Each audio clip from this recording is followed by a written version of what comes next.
Hi all. I just want to see if anybody's about a little bit later. What time is it now? It's now 11:15. I did a little one earlier to see what it was about. And we talked about lots of topics. I managed to find a really good research guide, which covers virtually everything. Well, I mean, there's a lot of stuff I know from personal experience, but I don't know everything. So give me a shout. I hope you're okay and everybody's having a good evening or whatever. So let's crack on here. Okay, right. I'm just going to have a little chat. There's two of us on here already. That's good. Well, three of us, including me. Right. We're going to talk about. I've got a massive A to Z to go through. I think it could take weeks. This, but we'll do one thing at a time. We'll discuss a few things. If anybody's got any questions, then please get in touch on this number. 37.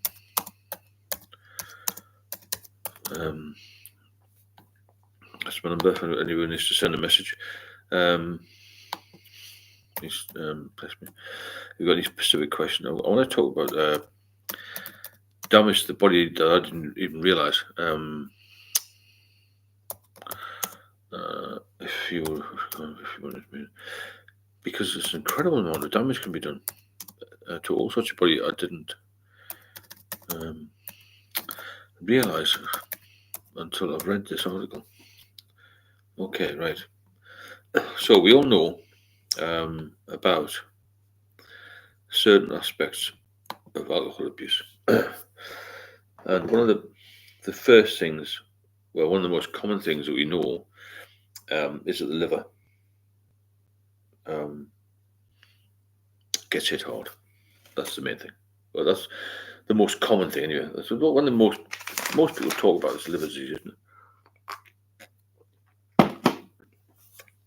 And liver, quite a large organ. The first thing you get is something called steatosis, which is fatty liver. And there's generally no symptoms to that. There's actually liver disease is called a silent killer by a lot of medics. And this leads on to something called steatohepatitis. And then you get fibrosis. And then you get cirrhosis. That's what I've got. And then you get alcohol-associated hepatitis. And the last one is liver cancer. Not a bright picture, is it? And at each stage of those, if you get diagnosed at any stage, you really should stop drinking. This fatty liver can be caused by all sorts of things, including your diet. Welcome everybody. So we've got all these different things going on. We've got cardiac problems. Once we get about 20 people, I'll go through them all.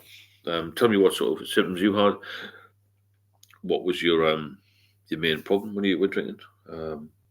These are basically just about the organs. You've got so many different things can go wrong with your body when you're drinking. It's absolutely incredible.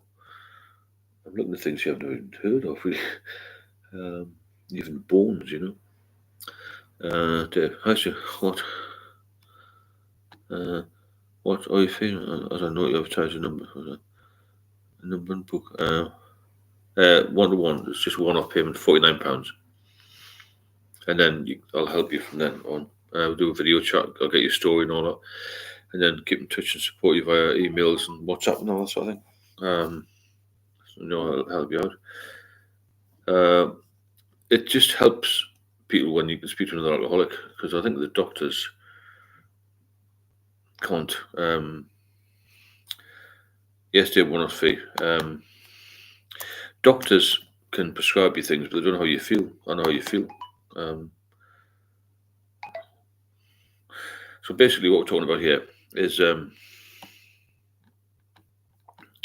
it's only one-off payment. Off payment. It's only £49. It's cheap for what it is. And most of the people I've spoken to are now off the drink. Okay. So we get all these associated things with the liver. That's the first thing. We get the fatty liver, then we get the fibrosis, we get the cirrhosis, and then we get alcohol-associated hepatitis, and then liver cancer. If you can cut it down I'll cut your alcohol out completely. You've got when you get a cirrhosis level with me, I can't drink at all because your liver is done and it's finished.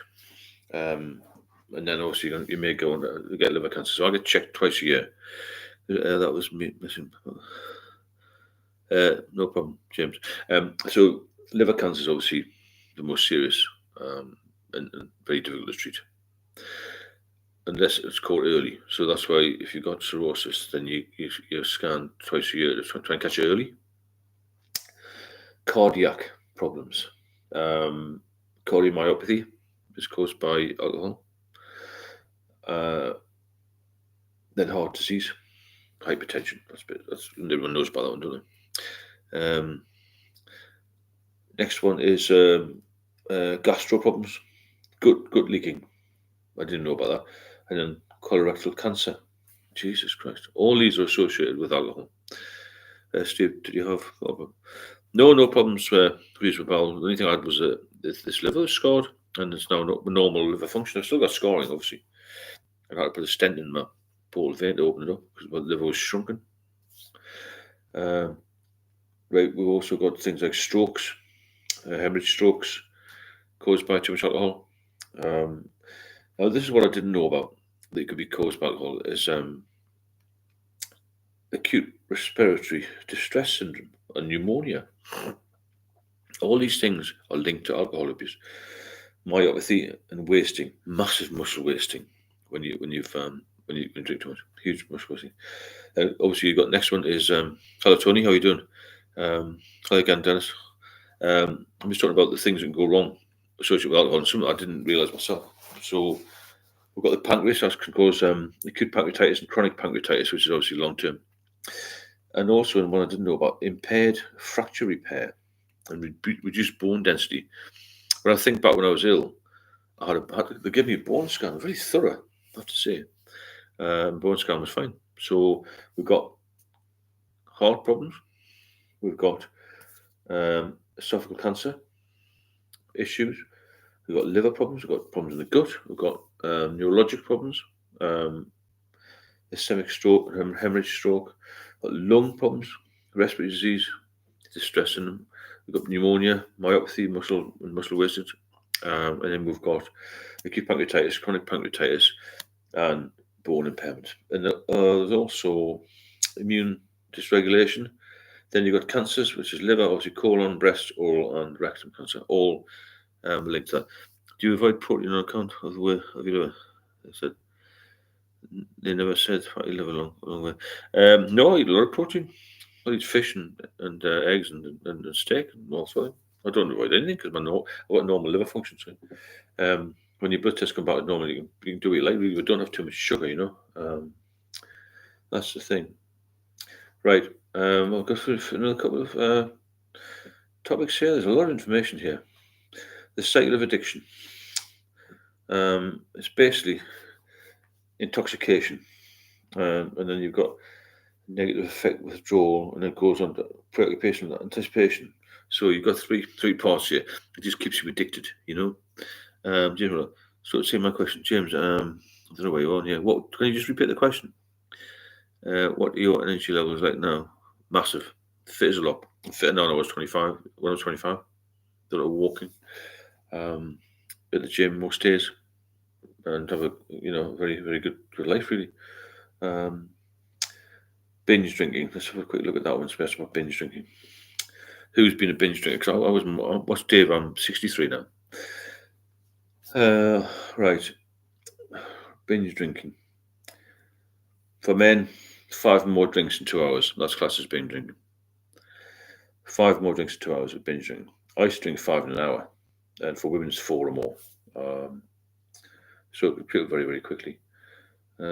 Short takes binge drinking. It's just basically drinking too much in a short time.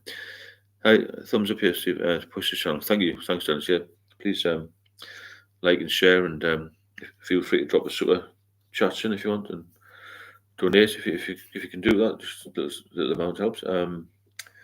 So any other subject anybody wants to talk about? There's drinking levels defined, facts and stats, genetics, hangovers. We all know what hangovers are. Many people at night of drinking can lead to painful morning after and the dreaded effects of hangover. what does science tell us about phenomenon? What causes it? Basically, it's just dehydration, a lot of it. Not feeling very well, racing heart, all that sort of thing. Massive issue, isn't it? But there's so many topics to talk about with alcohol. I want to get some feedback from yourself. Binge is my issue. Can go weeks without it. That's interesting, Tony. Because mine was regular drinking rather than binge. But I used to have binge, I suppose, on my days off. I didn't think. To me, it was quite normal to have 20 pints. And to the guys and girls I mentor on here and stuff like that, to have 20 pints is normal to them because we're alcoholics, you see.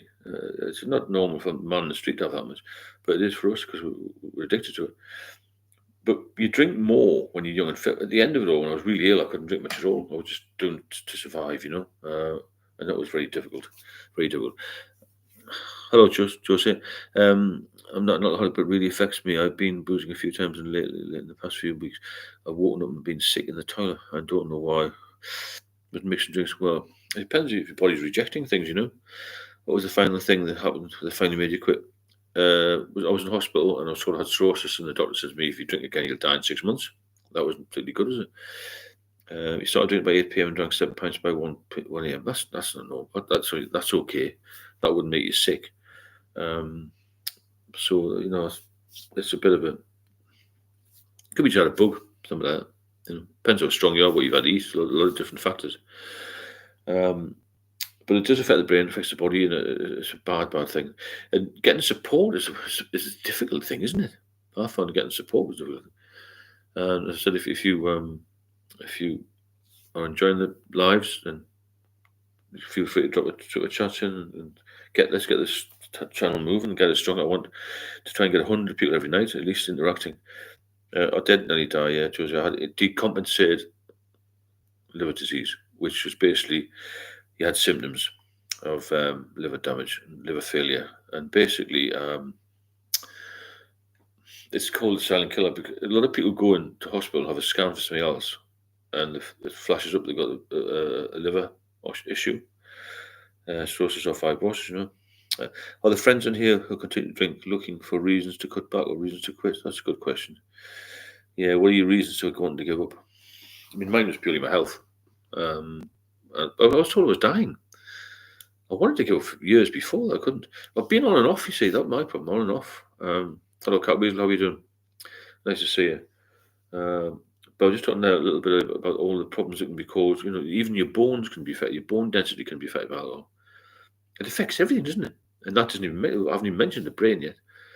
Of how you can, get puddled and addled with, and so you start to forget things. You get early onset Alzheimer's from alcohol. I went a week last week without a drop. Ruined it over the weekend. Been 3 days without again. Let's go. Well, what is CYG? Make sure you keep off it. There's a link on the description of the last video. I've got my number on everything, and just text me and I'll see what help you.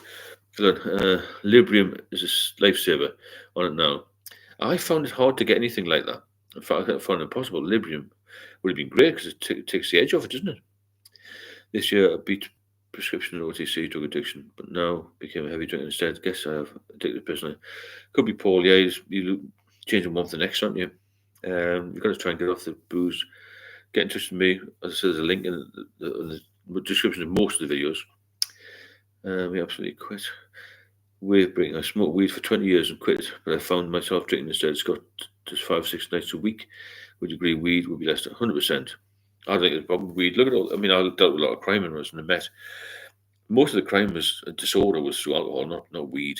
You get the CBD and all that sort of thing, can't you? Alcohol is a depressant, 100%. The body tries to compensate, and then you wake up full of anxiety. Yeah, that was my problem. I would try to get rid of the anxiety at night, and wake up the next day, and it was 100 times worse, much worse.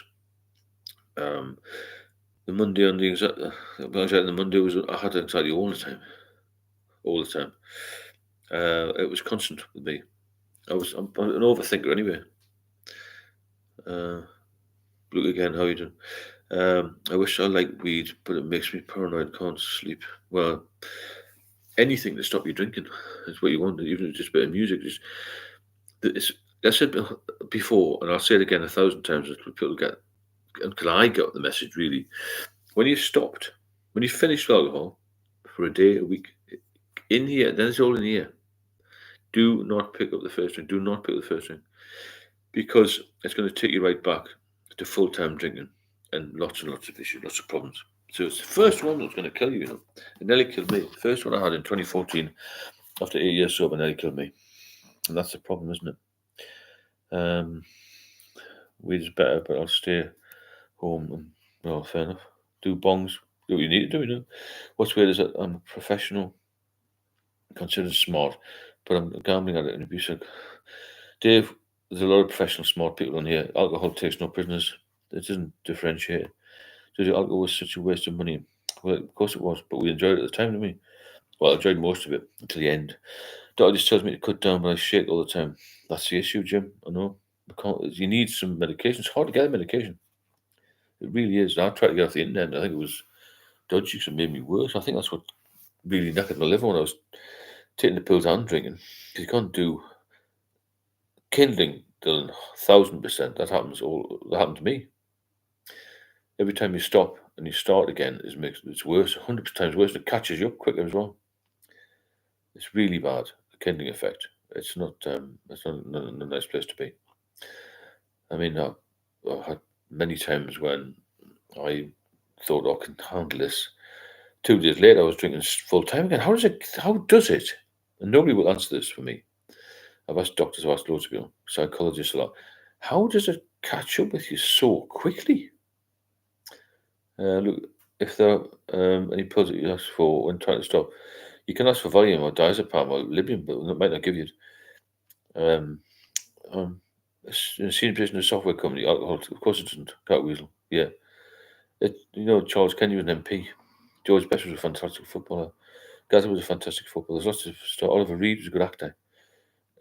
Multi-millionaires, people who got nothing, would all be taken by alcohol. Potassium and magnesium to keep my heart from pot. Yeah, it affects the heart. I said it affects the heart, the brain, the lungs, even. I never thought about the lungs until I read that article. Daniel, I drink twice a month, but every time I drink, I get blackout. And yeah, that I justify because I'm sober more than I am impaired. Yeah. But you got to try and stop. There's no point in drinking twice a month. Don't bother with it. I don't want to go back to smoking the weed. Anyway, so I can say I'm using alcohol substitute. Wave breaking, yeah. I don't use anything now, just a bit of peace with some music. And get my life back and go to the gym. I've seen much of Gaza recently. Is he still using, as far as I'm aware, he's still using drink, yeah. Well done. Yeah, thank you. I still think Gaza's still in the booze. He looked terrific last time I saw him interviewed. I tried and get in touch with him, but I couldn't get in touch with him. I went to one of his agents, but I never got a reply. Because I come from the same area as him originally. I could get him off. I know I could. But it's getting in touch with these people, isn't it? Most of the people I've done one-to-ones with have stopped. Then they'll tell me they stopped. I can see they stopped by the look in the face and the way they talk. When they come on, the first video I've done with them, they're a bit nervous, a bit red hands. And a few weeks later, they're just talking like this. Amazing how quickly you can turn around. 20 years ago, before Suboxone was really available, my shrink gave me something that was supposed to help with drinking. I'm done with that. What is so frightening about a sober mind? Nothing. Other than you can see things for real. But that's a good thing. Once you get used to it, and you can cut out all the bad people in your life, and you'll see things clearly and deal with things properly. 15 years ago, completely sober for 5 years, lost 40 pounds, felt great, then going reasons for starting drinking again. Yeah, why do we do it? It's not the reason why we do it. I did it for emotional reasons last time, but it's how quick it goes back to normal, isn't it? That's the problem. If you're really enjoying these streams, feel free to drop the super chats in there, and we need to keep it going strongly because I want to get it bigger and better. We've done about eight of these now, which isn't a lot. If we get a few hundred people together by Christmas, we can maybe do something a bit bigger. Trying to get the media involved, that sort of thing. Why not? It's a good focus, isn't it? It's a good hobby, a good interest, and it keeps you sore. I want to stop people from relapsing. That's the main thing, if you don't relapse, you'll have a good chance of keeping on the sober trail. And if you can do it for a year, you maybe do it for 2 years and get 5 years like that. I mean, there's a few people on here that have been DDBB as Dave. He's been sober 20 years. Incredible, isn't it? You must be healthy as hell. It adds life to your years, not years to your life. Most people, when they get late 50s and 60s, have got problems, medical problems. I don't have any medical problems. I've got liver scarring, that's from old drinking. But I don't take any medication, anything like that. So weird. So without alcohol, I'm a flying success. Able to focus as soon as I boost. Of course, it completely screws up your career and your life, your relationship. Because I fly every day now. I'm bright, I'm sharp, I'm bloody banging it. I wasn't when I was drinking. Even when I was young, I wasn't. It slowed me down a lot. Maybe I should return to smoking the weed. Possibly way of breaking, yeah. I'm chronic binge drinker, but I know to stop for a bit. That's fair enough. Gym's good, yeah. Maybe just me, I'll drink to when I'm sick. Thanks for the coffee donation on the other channel. That's really good on the main bit. If you can't donate via the super chat, you can always hit the buy me a coffee link, and it just keeps us going. Reese, that's me. I drink when I'm sick of 2 days. I mean, a lot of people do smoke weed. I've never done it myself because I'm not a smoker, but I've heard it's quite good for calming you down a bit. I didn't do any of the drugs, just alcohol. That was my drug of choice, I suppose. And I did waste a lot of money on it. Was it wasted or was it just a good time? I don't know. It went wrong, but that's the thing. It affects alcohol and gut health. We've been through that. My biggest fear of withdrawal was anxiety and how I felt I couldn't walk around the block, how I felt I couldn't go in the supermarket. Anyone experiment with mushrooms or psychedelics? But ketamine is another horse tranquilizer. That can be dangerous.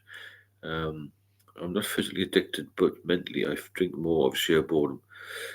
You're gonna have a lot of time when you're sober to fill, and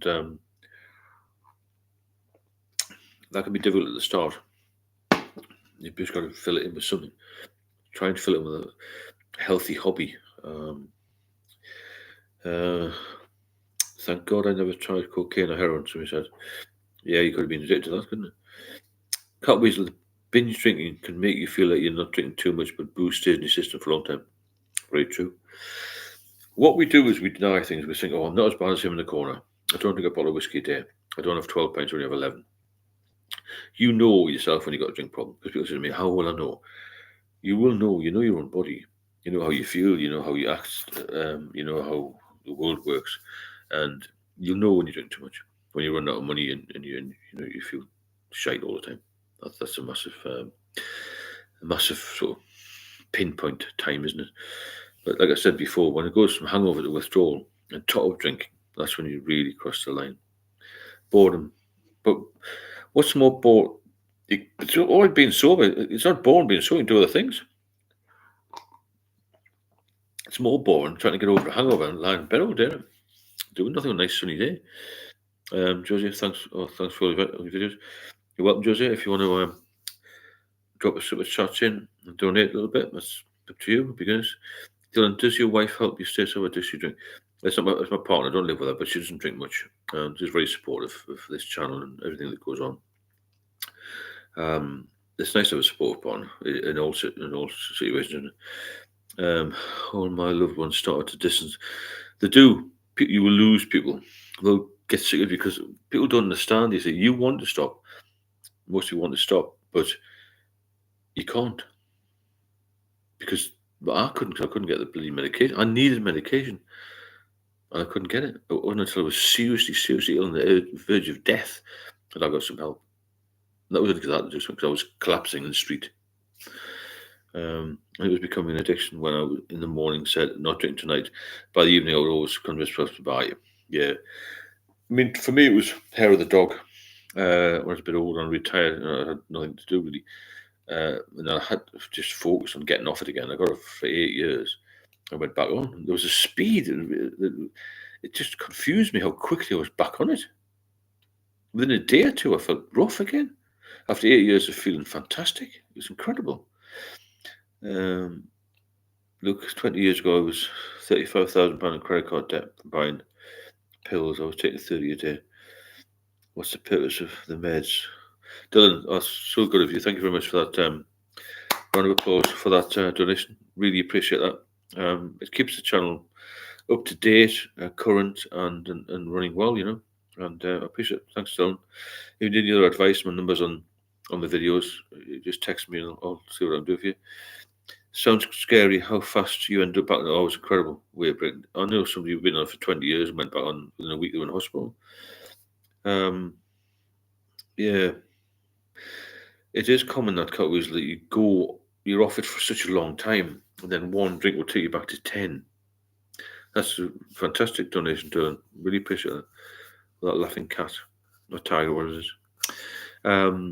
It's all good fun here, you know. You can be light-hearted with this. It's a serious subject, but we don't need to be doom and gloom, because I'm not doom and gloom.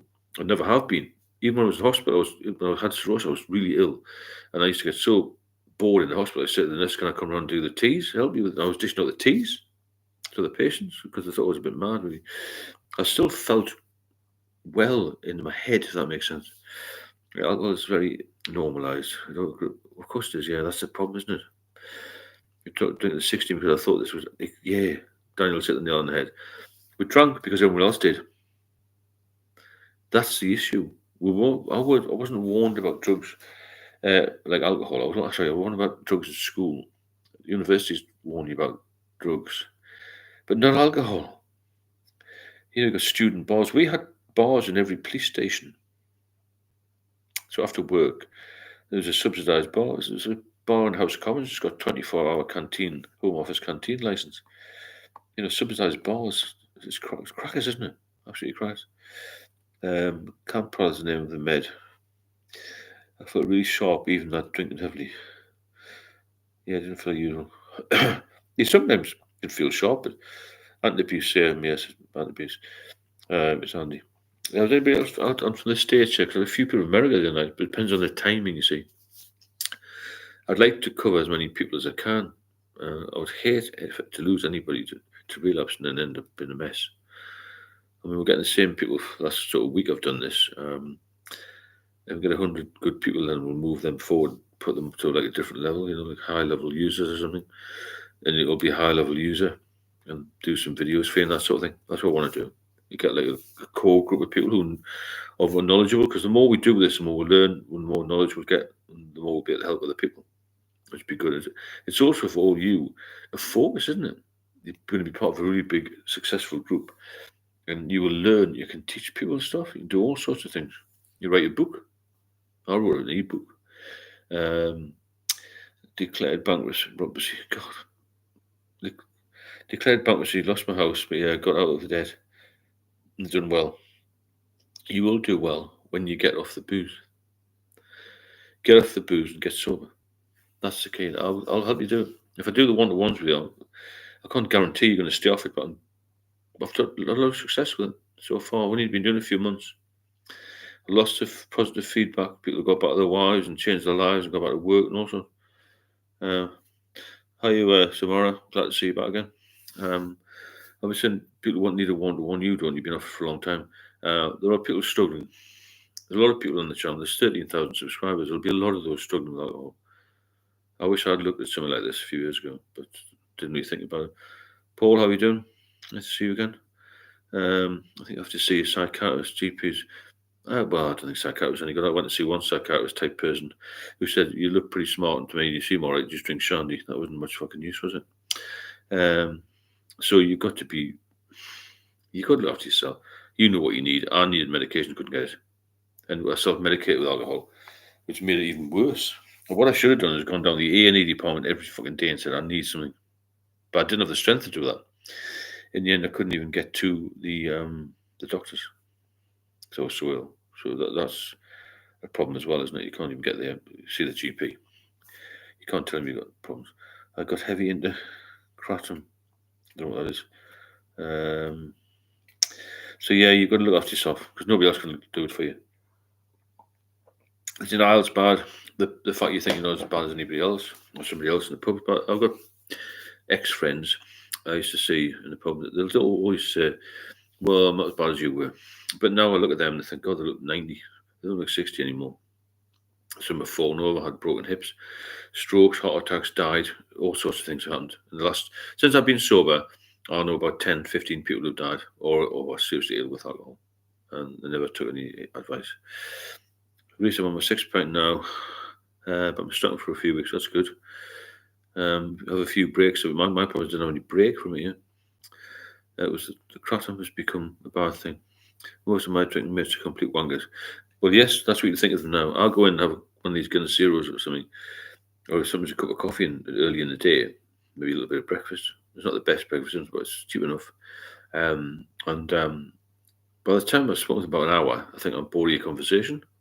And they say the same thing all the time. About the price of beer's gone up 3p. And Big John's had an accident in his van. That's about it, really, isn't it? Or, Dave's celebrating the 11th birthday of his cat. It's not particularly exciting conversation, is it? You know what I'm saying? Others were going about horse racing, which is fair enough. I used to talk rubbish when I was pissed as well. I was never really drunk. I didn't think I was. But my ex-wife said, "Oh, you were drunk." In those days, it weren't smartphones and videos and that really. But some of it was good when I was younger, but yeah, it got to the point where you get old and your body starts to break down. Some people can stand it longer, but I was a regular drinker, a regular heavy drinker. I should have taken heed when I was young and told to get off it. I didn't. Just got worse. My tipping point high was high volume spirits, so I went downhill about it. Don't know if it was night or day. I was fucking embarrassing. Yeah, I've been there, Graham. I couldn't. Before smartphones came in, I used to have to go to the newsagent. I lived for a little while on my own in a pretty rough place in Soho, and I didn't know what to do. It was horrendous. People would ring me. I didn't know what time it was. My pecs got to go. Thanks. Okay, my pecs. See you soon. All the best to you. Lucy, what do you think is the root of alcohol addiction? I think it's habit which turns into addiction. People drink for different reasons. We drink because it's socially acceptable. Some of us like it. Some of us don't like it. Some of us like it more than others. Some people, like myself, got a massive buzz out of it when I was younger, and then my habit became an addiction. And I just felt the need to keep doing it. Because it was a big part of my life, social life, I was very busy. Work hard, play hard. It was very glamorous in London, in the 80s and 90s not to get drunk, but to go to these good boozers and spend a fortune. And, it was part of life culturally down there for me. I wouldn't have drunk as much if I stayed in the Northeast, I know I wouldn't. Graham, next one. Any of you have a particular beverage you line? Mine is Labatt, 16 ounce. Yeah, I used to drink Stella's. I used to drink Orange Boom. I used to drink Peroni. I used to drink Book Pls and Sam Smith's pubs, mainly lagers. Addiction be easier to conquer without the adverts? Not really, no. I think it would help people who start out. Youngsters wouldn't see it as much. It is pushing your face. Look at Christmas time. You can't get in the fucking shop doorway for cans of beer and stacked 16, 20 foot high. 12 bottles for £8 and all this, 2 crates of this and cheap bottle. My mother was saying the other day that when she's 1994, it's so cheap in comparison, pound for pound, when my mother and father again when they were younger. It's very cheap to drink, isn't it?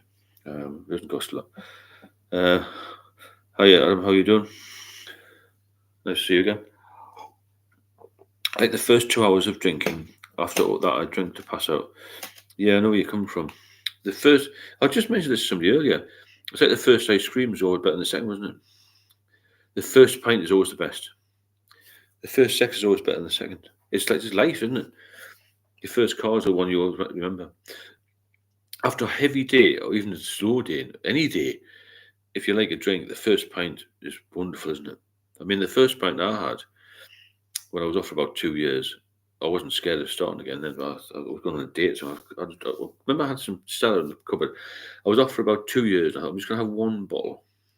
The feeling was as if I'd been injected with a drug. Incredible. I had a few more, and another week later, I was back to square one again. So that's the danger of starting when you've been on. The relapsing is terrible bad. Somebody said they're not drinking tonight. It's good. If you do 1 day, you can do 2 days. What I keep saying to people is when you've finished with the drink, when you've stopped, It's easy. It's easy on paper. You just don't drink. It's not like going for a heart operation. It's a very easy thing to do, not to pick up a glass, isn't it? Just keep your hands away from it. Have a glass of meals. Psychologically, it's hard to do, but break it down to days and hours, and it's much easier. Ozzy Osbourne said 1 pint is never enough and 100 is too much. Yeah, that's very true. I'm surprised Ozzy Osbourne's still alive, actually. I don't know what age he is now. I never mixed anything with alcohol. It was just beers and lagers. I never had any other drug than that. And that was more than enough for me. Good news. No drugs. Never ever had drugs, no. I didn't need. I was happy. I've always been a happy person. I'm happy sober as well. I'm happy. And I've never had cravings really for it. You should just get on and get hooked on it again. I was off for 8 years, didn't go back, so I was craving it, you know. And I hope you benefits from the live stream and enjoy it, and it's good interaction. And if you want to drop a super chat in there, please do, or buy a coffee type thing, because the more we're getting, the more we can do and keep going and keep this channel, well, up to date is the main. There's a lot of changing things with alcohol at the moment. There's some government paper coming out about how alcoholics aren't getting much help, assistance at the first point of contact, where drug addicts do. Well, you know, that's a massive. 1% of alcoholics get some help as soon as you go to the GP. A lot of people get pushed by the way, so just taper off, get out of the surgery type thing. I'll go somewhere sober and then come see somebody who'll talk to you. That was no good for me. I've got full body checks every year, so that's good. Adam, I never. But the thing is with checks, blood tests, you can have damaged liver and good blood tests. That's the problem. That's why it's called a silent killer. I never went to bed properly for ages, just sleeping in the chair. Yeah, I did that for a while. It's horrible, isn't it? Tony, I got 2 social events this weekend, so that's going to be a test. Well, have something. Have a 0 of something, you know. That's the thing. What kind of using? Are you using a laptop? It's one of these Chromebooks. I need another computer. I think a better one. Alcohol now terrifies me because if I do, yeah, that's it, Graham. That's where I am. I've got no desire to pick a drink up because my life's good, and I hope it'll stay good. I'm going to make it good. And one of the good things about this is you can make your life good on A. You can come here 2 hours a night, can't you? You can go to A as well. But I don't think A is as much fun as this, is it? I think the people in there would be rather taken aback if you told a dirty joke. However, we're not going to that. But you know what I'm saying? It's light-hearted on here. You can talk about anything you want. It doesn't have to be alcohol. I'm hoping my doctor one day will tell me that. I won't drink if I've eaten something. Fair enough. My father always said you shouldn't be filling yourself up with drink, have something to eat. I've had 5 days dry, tempting to go. Why are you going to go to the pub, Brad? Where do you live, Brad? Don't go to the boozer. If you go, what are you going to go to the boozer for? You're going to undo 5 days of, I call it work, being sober. I used to call it work, but now I'm in love with being sober. If you can love yourself for being sober, then you're onto a good thing then, because you're then sober, what I would call sober confident. I tried to joke a lot and got kicked out. I don't know what you joked about. I'm trying to read them all. Got an MRI scan, that's the one. Yeah, MRI. Look, put a decent joke in. Make it funny. We're in America. Might be, what's America, about 6 hours behind? Oh, it's nothing better than walking down to the pub at 8 o'clock, isn't it? Got 4 hours drinking, 3 hours drinking. But when you get back, you see the fantasy versus reality, for me, was I go down to the pub, I meet a few people when I was single, I have a bit of a chat, sit in front of a log fire and be really mellow. Right? The reality is going down to the pub and getting far too much to drink with a lot of skanky people in Wetherspoons because it's cheap, and come back to a miserable flat that's fucking freezing with no food in the cupboard. You know what I'm saying? I was very skinny because I drank and didn't eat. That was me. I went down to 9 stone. I'm 6'3". Crackers. So Mara stopping drinking. I switched from extrovert to introvert.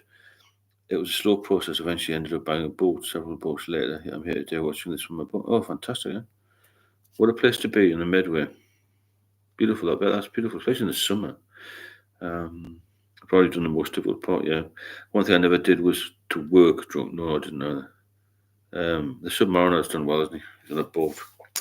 Yeah, well, extrovert, introvert. I was more introvert when I drank. when I got older, and now I'm crazy now. I'm sober because I got all my energy back and all my zest for life. I've always been very driven, to do stuff and help people as well. Because there's nothing better when you get a message saying you saved my life, you saved my daughter's life. You think, fucking hell, you know what I mean? It's a massive thing for me that. And get a donation, and somebody says thanks very much and keep the channel going, all supportive stuff, and you think, I'm really pleased I did this, because it's not easy sometimes, to keep focusing to do the research and all that. It takes a bit of time, it takes a bit of research, it takes a bit of bit of sort of looking about. You're more or less on this full time really, but I don't mind that because I like doing something. When we go away with my partner, we'll switch off a bit, but she's very busy as well. But I've got a night on my own like this, most nights on my own. So if we don't live together, then I'll just do this because it gives me a boost as well, gives you a boost, gives the channel a boost. I do miss the pub banter. Yeah, I know what you mean. The pub banter was good. Is it worth dying young for though? Not really. It's not worth, isn't it? And I said earlier, if you're getting something from this, then feel free to drop something in the super chats and let me keep it going strongly. I think we can help. I think maybe save a few lives. Be good if, as a group, we could save lives, wouldn't it? Again, this is why I want to get in touch with the media. I've been in touch with Sky a couple of times. They had a couple of articles going up. I couldn't marry up the correspondent. But I will get into Sky. I've been in a couple of newspapers. I'm online all over the place. If you just put Stephen Alcohol Free Lifestyle, and I've done podcasts. They used to be on Apple and on what's the other one? Spotify podcast I did with this chap in Canada, Sober Motivation. On the Chronicle Live, front page of a newspaper called the Sunday Sun, which is all the northern part of the country between Christmas and New Year. So I've got a bit of media coverage, but I think the best one's going to be on TV, isn't it? Sky News, something like that, Channel 4 or One Show, something like that. Because my recovery is quite remarkable when people see the photographs. Probably the same for you as well. And it's giving hope to people who are lying in hospital with cirrhosis, saying it's not a death sentence. Because it isn't if you stop drinking. A lot of people with cirrhosis and fibrosis will drink again or think, well, just have 2 or 3 a day.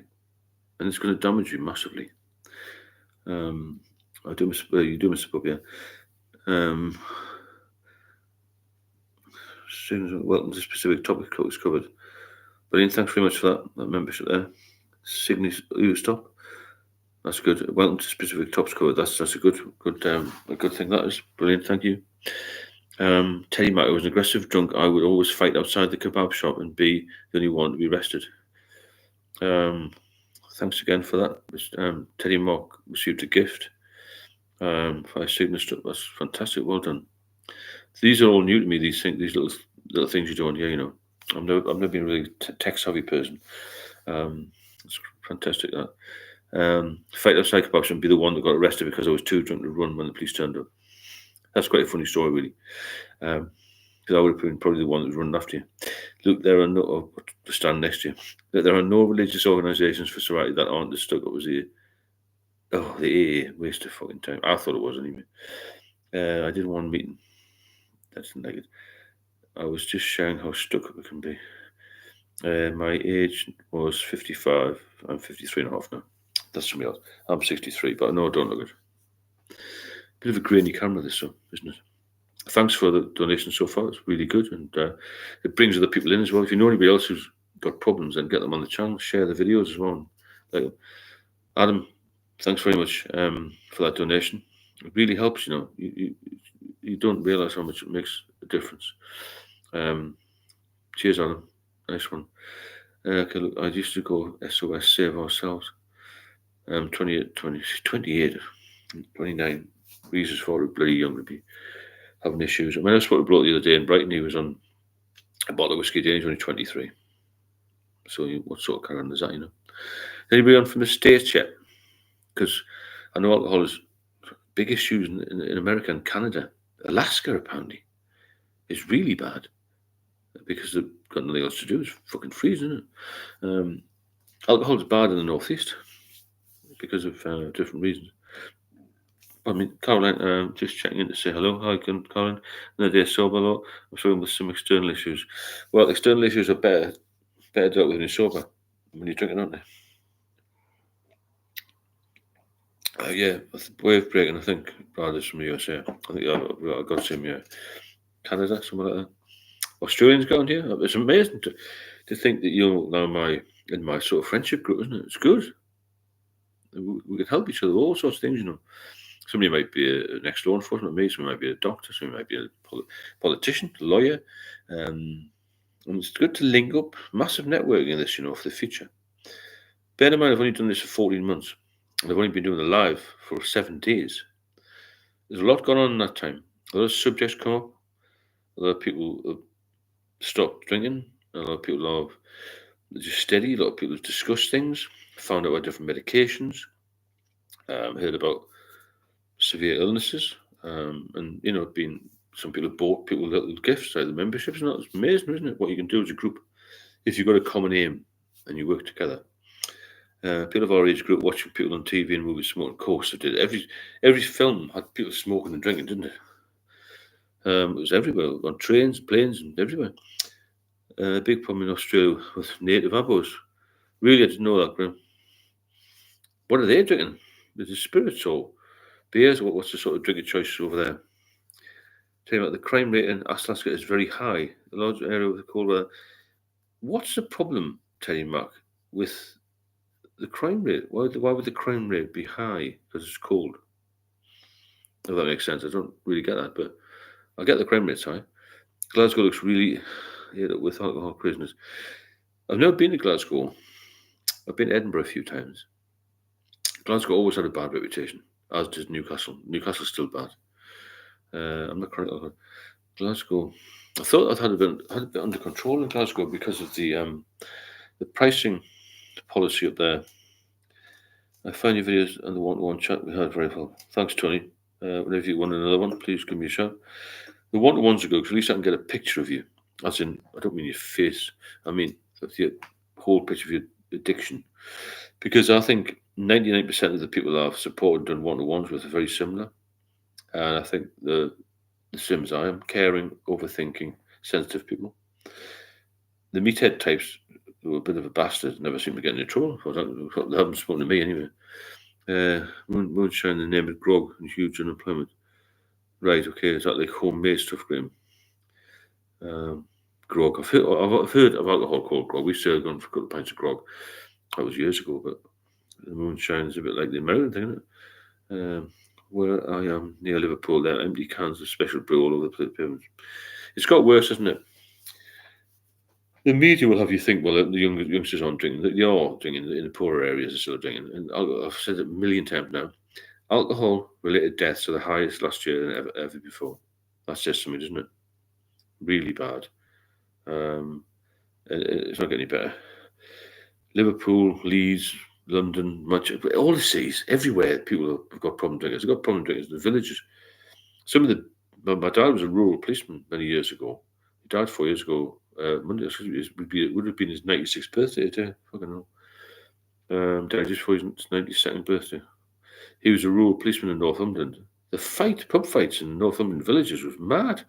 And after they died down, they've started on drugs. Places like Alnwick, Wooler, little places, if you know the Northumberland area, Bamborough, they're all fucking skangays up there. There's nothing else to do. Alaska has a violent crime rate of 7.59 per 100,000. People compare the American average of 380 to double. I'm not sure why that is really, but they have had a lot of serial killers. Fucking hell. Adam, drinkers tend not to mix with.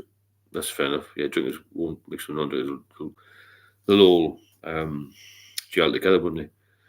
Many are not in the pubs, they are at the shopping centres. Yeah. That's very true, that. Do you know beating close to Brighton? No, I don't know Brighton, but not well. The thing is that it's everywhere, isn't it? It's getting worse because there's a massive recession. And this recession is not going to get any better. Not soon. There's too much going on in the world. Because we came out of Brexit, the UK is far too expensive anyway, so the problems here are huge. We can only go as far for our next relapse. Fate, Bob. Is it fate, or is it controllable? I think it's controllable when you're off it, to be honest. Once you're off it a while, you can control it. It's up to you then. to not have the first one. It's just something about the first one, isn't it? The first one is the killer. It can be the killer. And it's not good. Not good at all. It's one of them things where just one will fuck you up, really. And it's just the question of, if you're on here as a group, you've got to check in with each other every night and say, look, I fancy a drink today, I haven't.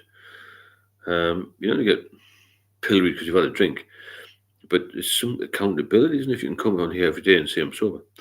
Adam, it's the availability cause, and shops are causing the real problem. Yeah, it's in bloody filling stations, isn't it?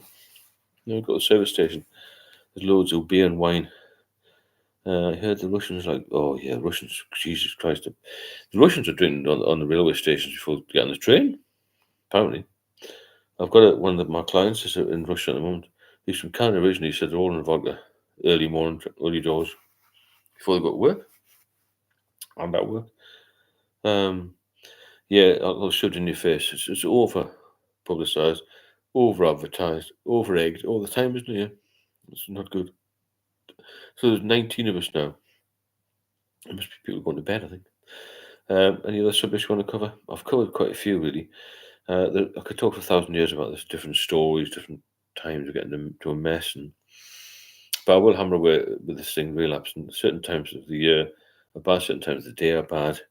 And if you relapse after a period off, you've got to get back sober again. It's an urgent thing to become sober again. You've got to really push it. I can't drink like a Russian. Well, they just knock it back, don't they? This is crazy, the speed in which they drink.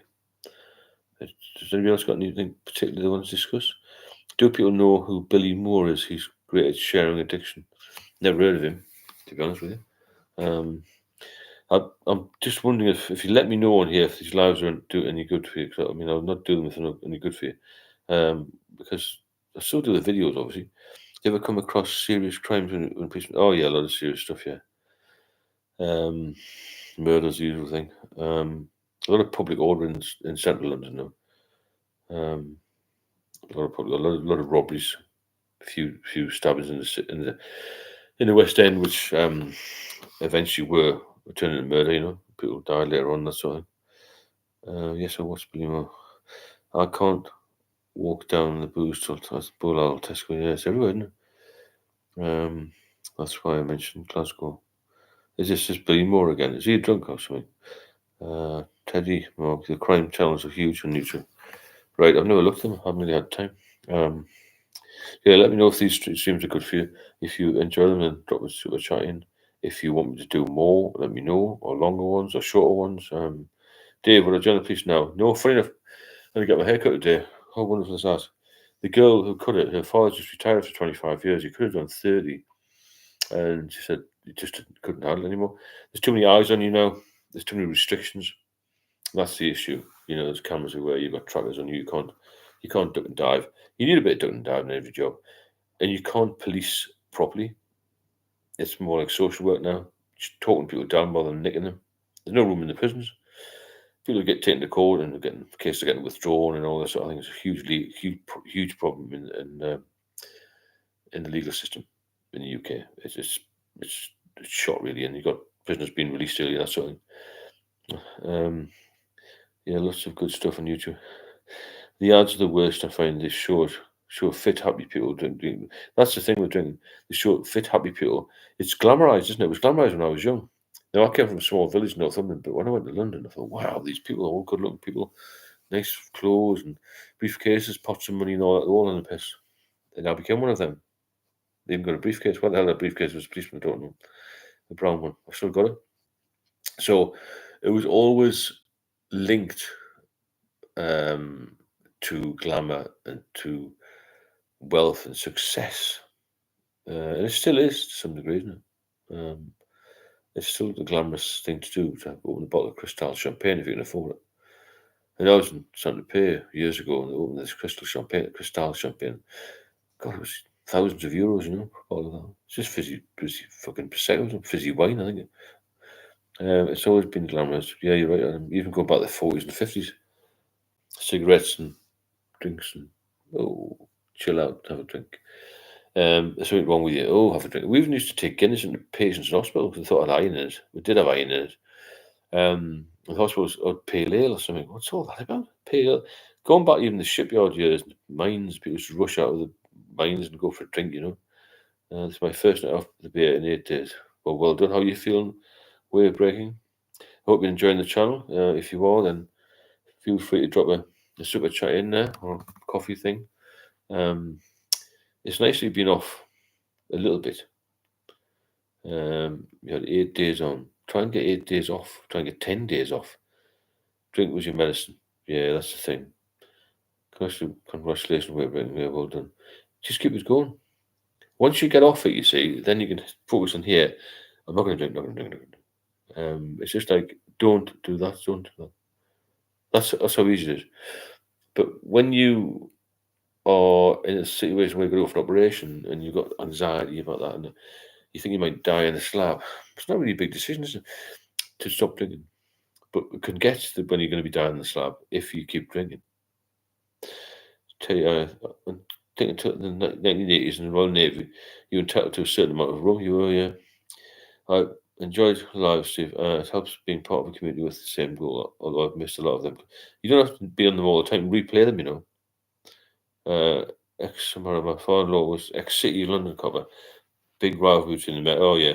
The strange thing about the City is we used to send mutual aid. We used to cover each other, if there's a big shout in Holborn or something like that, or right in the City, because we just overlapped. But the City of London was one of the only forces who had to be over 6 foot.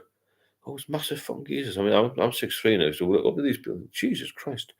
One of the only forces that didn't have the height limit. When everyone else took the height limit off, they still had it. I kind of found an easier way to say that, but you understand what I mean. I found a gap. I need to make a gap wider. That's good. That's a good way of looking at it. You need a gap of one day, 2 days, and 10 years if you can. Life will get easier if you tend to focus. You focus on how well you feel and how good life is. That's the thing. And lunchtime drinking used to be common. Yes, didn't it? Yeah. Now, Teddy made a good point there. Coming from Northumberland, nobody was in the pub at lunchtime. Or very few. Went to London the first couple of days in the West End of London. The pubs were packed by 12 o'clock. And as a drink, you think, wow, it's Disneyland for me, being the West End. Then I moved house to Epping Forest. I didn't even have to drive, I said Mariner would know this. Last rum ration in the Navy, I think it was 1975. I thought we got 3 cans of beer a day.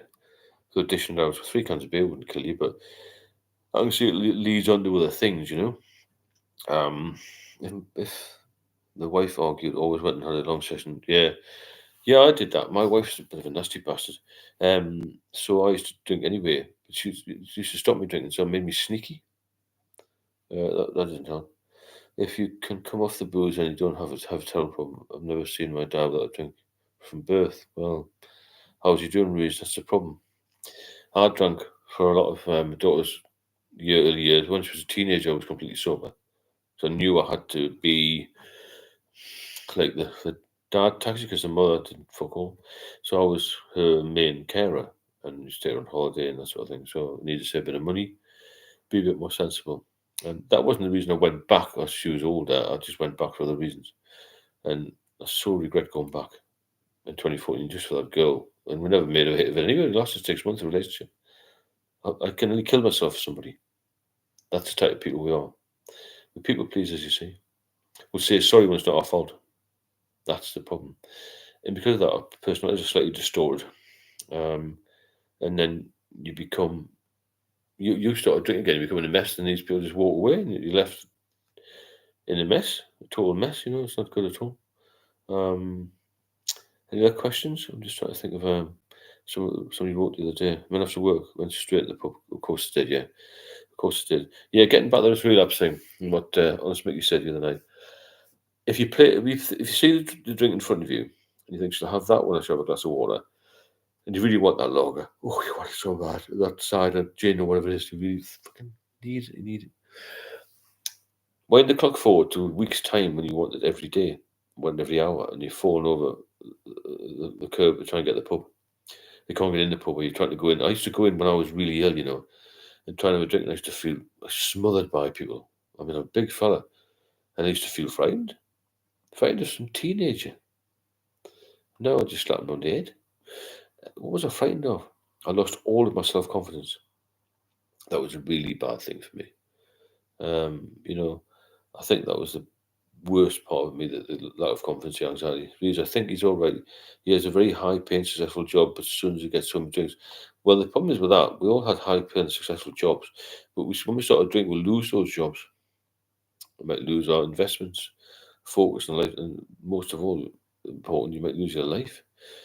Because if you're alcohol dependent, you're likely to lose your life 20 years sooner than the general population. And the general population drink. If you don't have anything to drink at all and you focus on your health and your see you, Caroline, have a good one. Nice to see you. I'll see you tomorrow. If you all have a healthy diet and you exercise a bit, then you might live a bit longer. And it's a quality of life, you see. It's affected, isn't it? Because you have no quality of life when you're really ill. I couldn't stand people who acted stupid after a couple of drinks. Yeah, same me. I was quite a quiet drinker. Some of the lads after work used to go to the police club, and I used to wander off to a pub in Soho or a pub in Mayfair on my own, just have a bit of a chill. So I wasn't always in the crowd for a daft night. And I used to drink at home, but I drank everywhere really, at home in a pub, and it did it did settle me down a bit. How's the boat tonight, Samara? Is it nice and warm down there? Dave, I've learned then thousands of pounds to people when drunk. Yeah, that's a big, good point. That, Dave, people take the piss out of you. They lend money and they take advantage of you when you're drunk. They take you for granted. Partners take you for granted as well. Because when you're drinking, you're very, very weak. You did, Reese, yeah. You did, yeah. Cirrhosis, it didn't stop him, no. You won't have long to live, unfortunately, unless he's very, very robust. You've got cirrhosis and he's carrying on drinking. And £1,000 to people who were drunk, they have taken advantage of me. Very, very common. Because they see who's weak. And everyone likes a drunk who's got a credit card or a debit card and he's got the hole in one because they all want more drinks. There's a hardcore people, about 20 of them, 20, maybe 30 of them in the local Wetherspoons. Different cliques. They're in there every day. If I go in 4 o'clock, 5 o'clock, just have a cup of coffee or have a Guinness Zero. All in there. They all know me now. I've been in the local newspapers and on the radio and stuff. And the looks I'm getting, fucking hell. But because I'm quite a strong character, I don't give a toss. They look at me with a degree of hatred. It makes me laugh.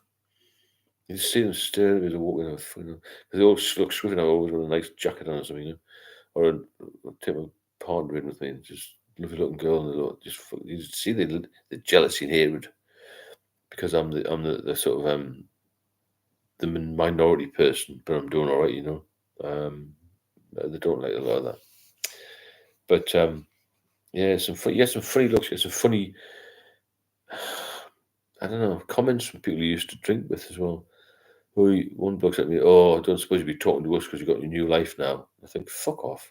It's me who created my new life. You can sit and just drink if you want. It's easy to sit in the pub. I had to make an effort to get well, to get to the gym, to get some new clothes, make some money by selling a few things and doing a bit of work when I was in the property game and that. And I was in the police work bollocks off there, 16 hours a day and stuff. Some of these guys have done nothing and they expected to have a good life, I've done a certain boozer since I was 16. At least I didn't do that. And I just got a lot of negativity from people who don't. 100% we're being totally jealous. Yeah. Dave, why go back? I sometimes go back to piss them off, to be honest. I'm a bit of a bastard like that, and I've got an open top car. It's only an old Mercedes, but they think it's worth a fortune. Only paid £2,000. It's highly polished and it looks good. I'm a bit of a devil, I suppose. Because they piss me off, so I'll get my own back. Yeah, they are jealous, very jealous of what you'll find the same though. When you all get well and you're running at 100 miles an hour and your life changes and you look great and you've got a tan and you go on holiday because you've got to save more money, and they're just sitting there, festering, slowly committing suicide. You know what I'm saying? Where you can easily stop drinking because it's 28. Let's go to a local gym group, $19.99 a month. They've got boxing classes there. and get yourself fit. I hope you're enjoying these chats because we've done over an hour, but it doesn't seem like an hour, does it? If you do enjoy them and you benefit and you want them to carry on, then we can do that. And like I say, if you want to put a small donation in the super chats, that would be helpful. And we'll all keep going. We're getting a few regulars. I like regulars because at least you get to know people then, don't you? But I want new people as well. So if you know anybody else who's interested, then get involved. I'm just going to ask a quick question here. Do you get a notification that I'm on live? I'm not sure how this works. I sometimes put a post up, but that doesn't get many viewers. Does it come on your phone like Stephen Curry is live or whatever? I'm just interested to see how it works. I should have asked my partner really because something's coming on. Lenny, Steve, the realization of how much your health is ruined, the money wasted, and time wasted in pubs, drinking poison, the ugliest truth can be impossible for something. That's true, Lenny. Yeah, it's the time you're never going to get back, isn't it? Oh, see, wait, but that's a good point. Yeah, make sure you put your notifications on the bell on the YouTube thing. Apparently, that's how you get alerted to these lives. That's an excellent piece of advice. We're written really good. I think your notification works for me. That's good. It's okay for you as well. Not me. You have no phone. Okay, right. Understand that. You no phone. What are you doing with no phone at your age? I just clicked on YouTube and saw you was live. Okay. Oh, Dave, you put the notifications on, it will alert you. I'll put a post out about that. Right. We're breaking. Everyone press the bell. Whatever that means. We're breaking knows what he's talking about. I can tell. Yeah, so building a big, strong community like this will help you stay off the booze, because there will be some people who will want to relapse tomorrow, and that'll come around for all. We all have these problems at all of these times to try and I don't know, to make it normal again. You think, oh, I'm going to go back to the pub and I'm going to be one of the lads again, and but the thing is, when I relapsed, I thought, oh yeah, I've done it. I've had one or two. I'm back in the game. But what's the game? The game's shite, isn't it? It's not a good game, is it? Oh, the phone broke loose. Yeah, I understand. So the game is to be good and be healthy and be like 100%, whatever that means. Go there. Just play with that bit. Let's get together regularly. What I really want to do, I'm running ahead here, is to get 100 of us and meet somewhere central. Just hire a hall or something, or just go to booze. Booze isn't good, is it? But just drink non-alcoholic drinks and just meet up and perform a big hardcore. 100 people is easy to get, isn't it? I mean, I know quite a few people already who run all the time, and we meet up somewhere, and we'll have a bit of a mini conference, and then we'll start to go get some media coverage, and we'll better than the AA. It'd be good to be better than the AA. This group, Alcohol-Free Lifestyle, with all these 100 top executives, right? Which you will be. This is what's going to happen. I get what I want, eventually. And these people are saving more lives than the AA, or saving the NHS £14 million a year. There'll be a spin-off from all of this, if you stick with it, I'm telling you. There'll be something positive from this. There's something positive now. I feel a positive vibe already. We've got no phone. I just clicked on YouTube and I saw, okay, I've seen that, yeah. I'll press the bell. Light wind, 16 degrees, humid, flat calm, surrounded by mud till the tide comes in. It's better than buying a house and paying a fortune for a fucking house, isn't it? I'd love to live in a boat. I remember a little bit of sea fishing. It was like being on the ocean. I'm still getting texts from fellas wanting to go drinking though. Tell them to fuck off. Well, don't tell them to fuck off. Just say I don't feel like it tonight. Some heavy drinkers see teetotalers as weirdos. They do. Yeah, I do. I get that. Why don't you drink? Why can't you drink? Have you got a problem? That's even doctors stigmatise us. You're a fit man. You're an intelligent man. You've got a little bit of money behind you. You've got a pension. Why are you drinking? Why are you drinking? All this, the aloof doctors, And I've always played keyboard, but some nights I can't see the keys. Drinking is crap. Drinking is the worst thing you do. You better off putting your money on the 430 Kevin. At least you've got a chance of winning. What have you got? What chance you got of winning anything when you're drinking? Nothing. All it's going to do is take money from you all the time. Don't gamble, by the way. That was just a bit of a daft joke. Yeah, there's a sledgehammer scratching this. Next question is, if you're off it, you can stay off it. This is what we're going to do. We're going to get everybody off it and not relapsing again. And us as a hardcore 100 people will take this forward in 6 months. Trust me on that. I'll get this big, and it'll be a good incentive for you all, and a good hobby, and it'll be a good, it might even be lucrative for getting media coverage. Why not? You know, private doctors charge a fortune, don't they? Why can't we do it as a group? Come to these top 100 people for advice. We're not professionals, but we've got a hell of a lot of fucking experience. I always tell people I'm not a doctor. I don't need to be a doctor, but I know how you feel. That's the thing. Yeah, drink ruins perfectly good, honest, caring people. It becomes your best friend and worst. Yeah, we're all caring, aren't we? You don't get it so much now. Ask them why don't you drink. I still get it now and again. Yeah, if gambling's your job and you're good at it, that's fair enough. I've never known anybody win anything in gambling, but I suppose there must be the odd mythical character who can win in gambling. I've never won anything. I've never tried a little bit. I did try a little bit when I was ill.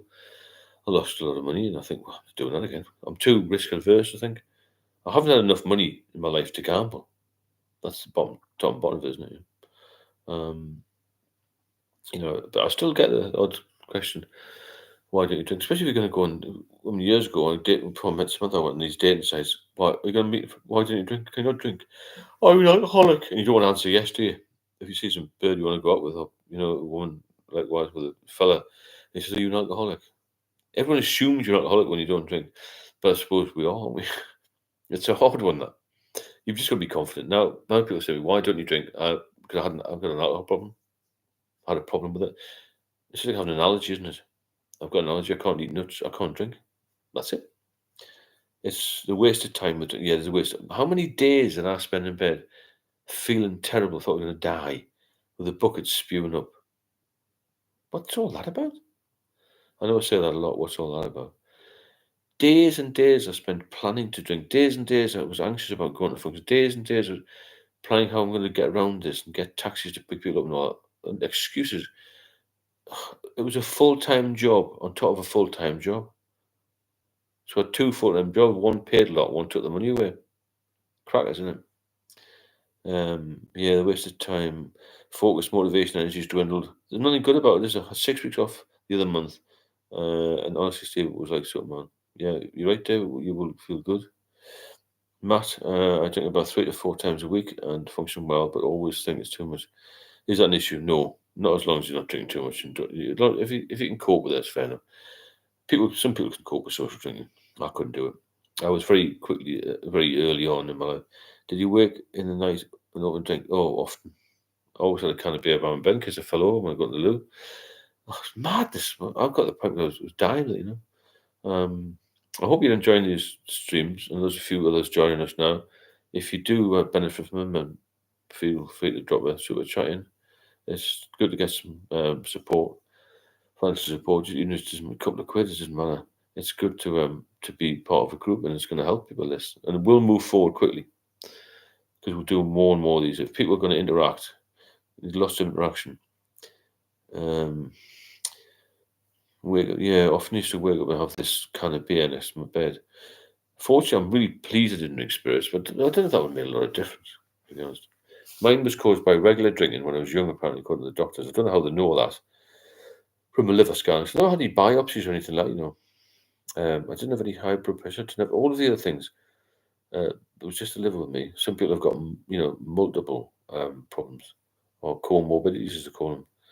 I think uniculture is a huge problem. It's just an influence. Yeah, uni problem, like going in the army, like the police, like the fire service. They're just a culture of drinking when you get people together, isn't it? The solicitors do it. The press people used to do it in London. Bus drivers do it. But we all drink too much. That's where the medics have just given up. They can't cope.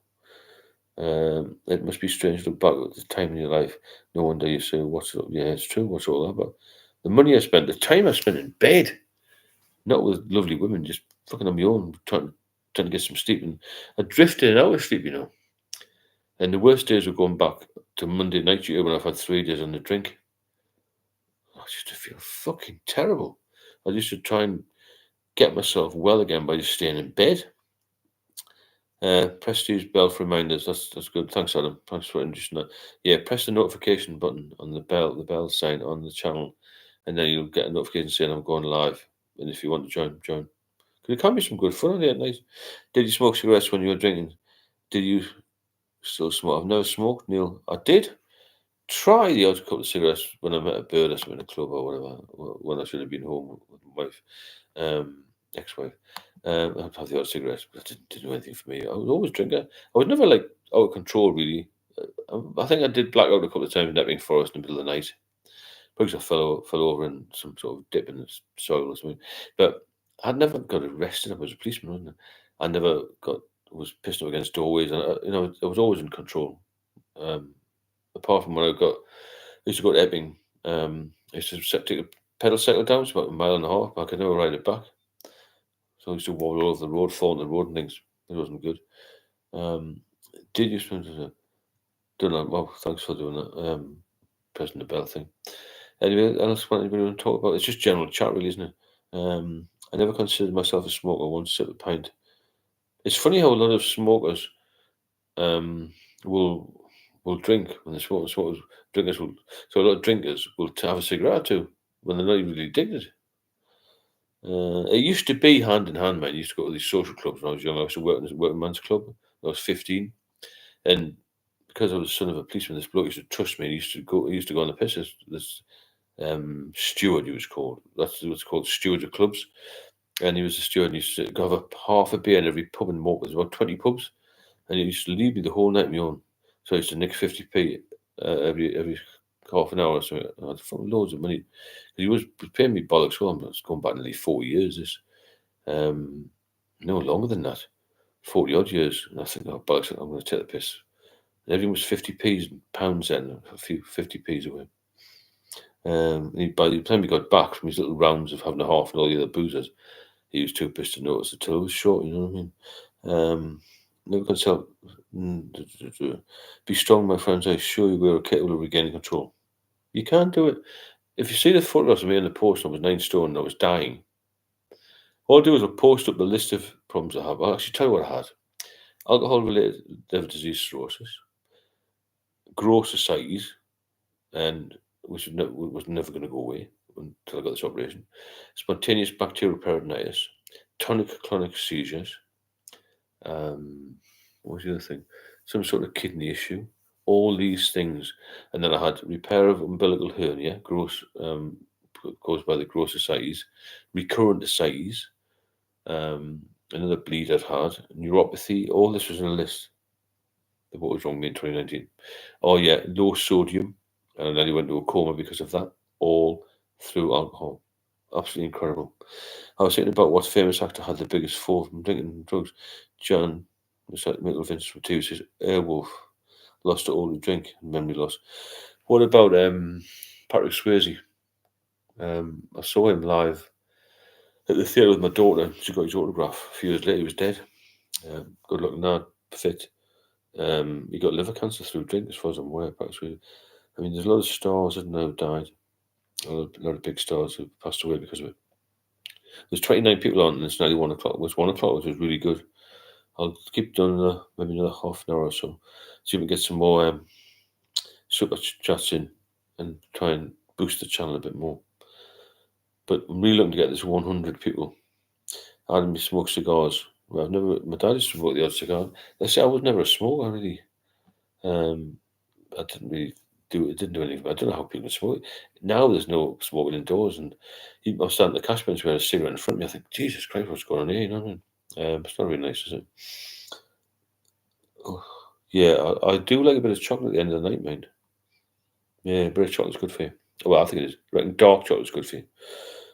But the main thing we're looking at here is problems with alcohol, keeping off it, getting a support network. So we can make it Dirty Dancing, the women adores him, the men want to be him. 100%, Lenny. Yeah, and I met the guy. I met a lot of famous people when I was in the police, you know. Most of the royal family. We used to I was in uniform as a uniform sergeant, acting inspector, and I used to facilitate the entry and exit with a few PCs. Close protection guys would be obviously close protection. But I met quite a few. I used to see Dennis and Margaret Thatcher quite a lot. I met Princess Diana briefly, Prince Charles a few times because he had a lot of openings, and Princess Anne was the most active one. He was always at the Cafe Royal or Claudius, something like that, It was an interesting job. Yeah, practice ways, terrible that, absolutely awful. If you can't, if you can also leave a donation on the Buy Me a Coffee link if you feel you want to do that as well. Neil Doherty. I think there's a lot of people who have alcohol issues secretly. Oh yeah, 100%. I see full-grown adults who drink to excess multiple times a week, but no one ever says anything because it's seen as a normal thing to do. Yeah. Yeah, thanks, Adam. It was very interesting life, yeah. Yeah. There are a lot of people secretly. I don't think I've spoken to one family who hasn't been affected by alcohol in some way, whether it's through a drink drive or an assault or somebody passing away. I mean, I spoke to a woman the other day whose dad had a liver transplant when she was young, and he drank again, died within about 6 months having the transplant. People do that. Practice with pancreatic cancer, did he? That's interesting. Now, the first symptoms were being vitally ill, drinking champagne. Really, I didn't know that. Well, there you go. He had pancreatic. He looked terrible when he died. Obviously, not when he died, but you know what I mean. The years leading up when he died, he looks like an old man. But like I did in the photographs when I was only 57. I look better now I'm older. Who was surprisingly down to earth despite being famous? Let me think. Diana was. Margaret Thatcher was the best one I ever spoke to. She always walked up to me when she used to go to this private club in Grosvenor Square where the old American embassy was in Mayfair. And she always said to me, "Good evening, Sergeant." And Dennis was too pissed to say anything. Hugely tall guy, him. Michael Caine was a good guy. Chris Tarrant I met a couple of times. You see him running around the streets, around Soho when they do, because a lot of film goes around there, a lot of studios and that, and they always say hello to the police. Because we look after them, I suppose. There's always somebody there in the background. Who was the most arsey? The most arsey was Charles. Fucking hell. Tiny little bastard with tiny little tie not up here. I remember going once with an inspector. He was supposed to get the car. That everything's timed perfectly with special escort group motorbikes, bikes that stop the traffic, and the royal cars. And everything. And one day it was a sunny day, and he had one of the protection. Somebody was holding an umbrella when he was at cruise because he was very hot. And he said, "I didn't want to take the royal car up to the palace at the bottom of the mall. I'm going to walk." So all of the protection people were panicking because the security risk when you walk and it's massive, isn't it? Total tosser he was. So he's a king now, isn't he? I'm glad I've got free speech here. And the silent killer, as there is invisible signs. Yeah, it's a good one though. Next one, Anthony Hopkins came to one of our AA meetings in Hampshire when he was filming. Apparently, he attends AA. Does he? I don't know. Anthony Hopkins is good. Very calm man, isn't he? Very pleasant bloke. Nothing phases him. I must admit now I'm sober, I'm much calmer than I was. I might not seem it. I'll get quite animated with this because I think it's going to work really well. And I'm making some new associates and friends, Hopkins, yeah, he's very chilled out bloke, isn't he? Gaza's the one I worry about because he comes from this area. I don't think he's got the intelligence to pull himself through. Somebody told me he'd spent £3 million on rehab. Mind you, I spoke to a guy up here a few months ago. He couldn't get out of his flat, so I had to go and see him in his flat to help him. Give him some advice. So he said he'd just come back from rehab in Scotland. He's very wealthy, this chap. There was a lot of property. And hello, Paul. How are you doing? Paul's just joined us. Say hello, Paul. He's a good bloke. Anyway, this chap had spent £18,000 on rehab. And when I got there, he said, "Do you mind if I have a drink?" He was drinking a bottle of vodka. I said, "No." Anyway, he got back home. 7 hours later, he was drinking vodka. £18,000 down the pan. He gave me 49 quid and he stopped drinking. But I think he's gone back. He's gone to another rehab centre now. However, £18,000. He'd bought 2 Mercedes cars, never driven them. I had a look at them because I've got an old Mercedes. I said, "I'll take one of them off your hands if you want." Just laughed. And he bought a new camper van, about 100 grand. He never used that either. Stupid ideas when he'd been drunk. Got a taxi to the garage. I'll have that camper van. I'm going to tour the world, in his camper van. Never get off the drive. Michael Parkinson. I didn't know it was Michael Parkinson had a drink problem. No, didn't realise that. How's it going, Paul? Paul Cresswell, hope you're well. Gaz has OCD and other comorbidities, I think. agoraphobia, bipolar. Would Gaza be as fucked up if he never made a football? 100%. He would have died a lot younger. So, man, a typical Gaza spent £3 million for someone to tell him that he's not. Well, yeah, he's daft as a brush, wasn't he? I don't know if you've read any books about it. There's a film about him, you know. He was crazy. He nicked an ostrich from a zoo. True story, that. He was always the daft lad. He's still a daft lad now, isn't he? The way he speaks about when he goes to Ian, don't pick up the first drink. He should have stopped years ago. He said to me, he said in an interview, I want to speak to him. I did try and get to him. I couldn't get him. Something about he gets lonely, it's sad. We all get fucking lonely and sad, don't we? I was more lonely and sad in hospital than I've ever been in my life. He doesn't seem to get it, does he? Really? There's a lot of stars being hit by Charles Kennedy, the Liberal Dem leader. He drank a lot. He's Scottish lad. He's drinking a lot of whiskey, apparently. You know, there's a lot of people affected by it. You can't help but look. I know everyone loves Gaza because he's daft. Because I used to hang out with. I saw Jimmy Fell Five Bellies in Epping when I used to live in Epping. Gaza came in about 30 people. This late night pub in Epping where I used to drink when I was in the Met. He came in with Five Bellies. I don't know if he's still here. Five Bellies. Typical fucking Geordies, isn't it? This is why I've hated coming back to the Northeast. Geordies are daft, you know. Reason I remember when I drank 2 litres of vodka. The police took me home. Apparently, I was almost dead. Something like that. You would be. Yeah, somewhere. He'd probably come and join in the boat, wouldn't he? And bring his fishing rod. Remember the Royal Motor incident when he turned up with 4 cans of beer and a fishing rod? And the police were all armed to the fucking teeth. Paul, I think the saddest person I saw was George Best. Yeah, he went yellow, didn't he? Terrible, that like. The world is feet, but yeah, I agree. He had beautiful women. He was a good looking lad, plenty of money, and he messed it up. Beak on a day 42, so that's good. 42 days, well, over a month. I'm only 30 years old, but I spent the last 9 years drinking beer and ruining my health. Feeling much better. Good lad. Thanks, B. O'Connor. If you enjoy these live streams, then please feel free to drop a super thanks in there, and let's keep this channel going, keep it current, and keep it busy. Oh yeah, majority. Well, you are daft. So am I, but I try to deny it. Well done, B.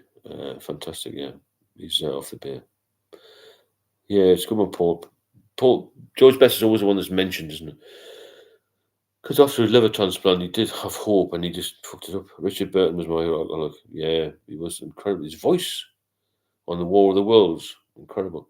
I used to drink with a big guy called him No Neck. Yeah, was he a big drinker? He was. There was a barrister up here I used to know.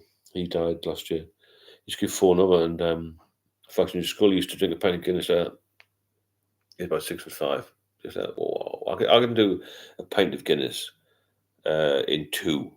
Maybe 1, maybe do it if I push 1 pint, but he used to do it like that a number of times, you know?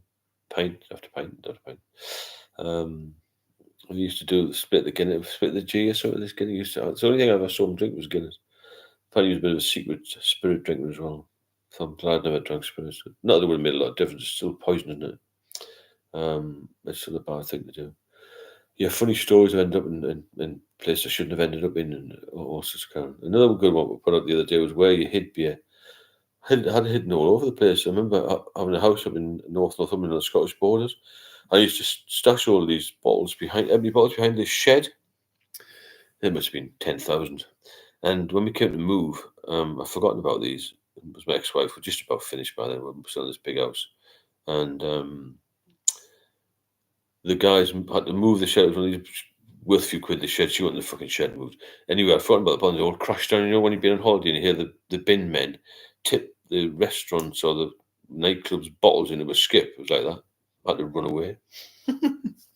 Fucking hell. What the fuck's going on? They're screaming in the street, you know. Neil, nice to meet you, Neil. How are you doing?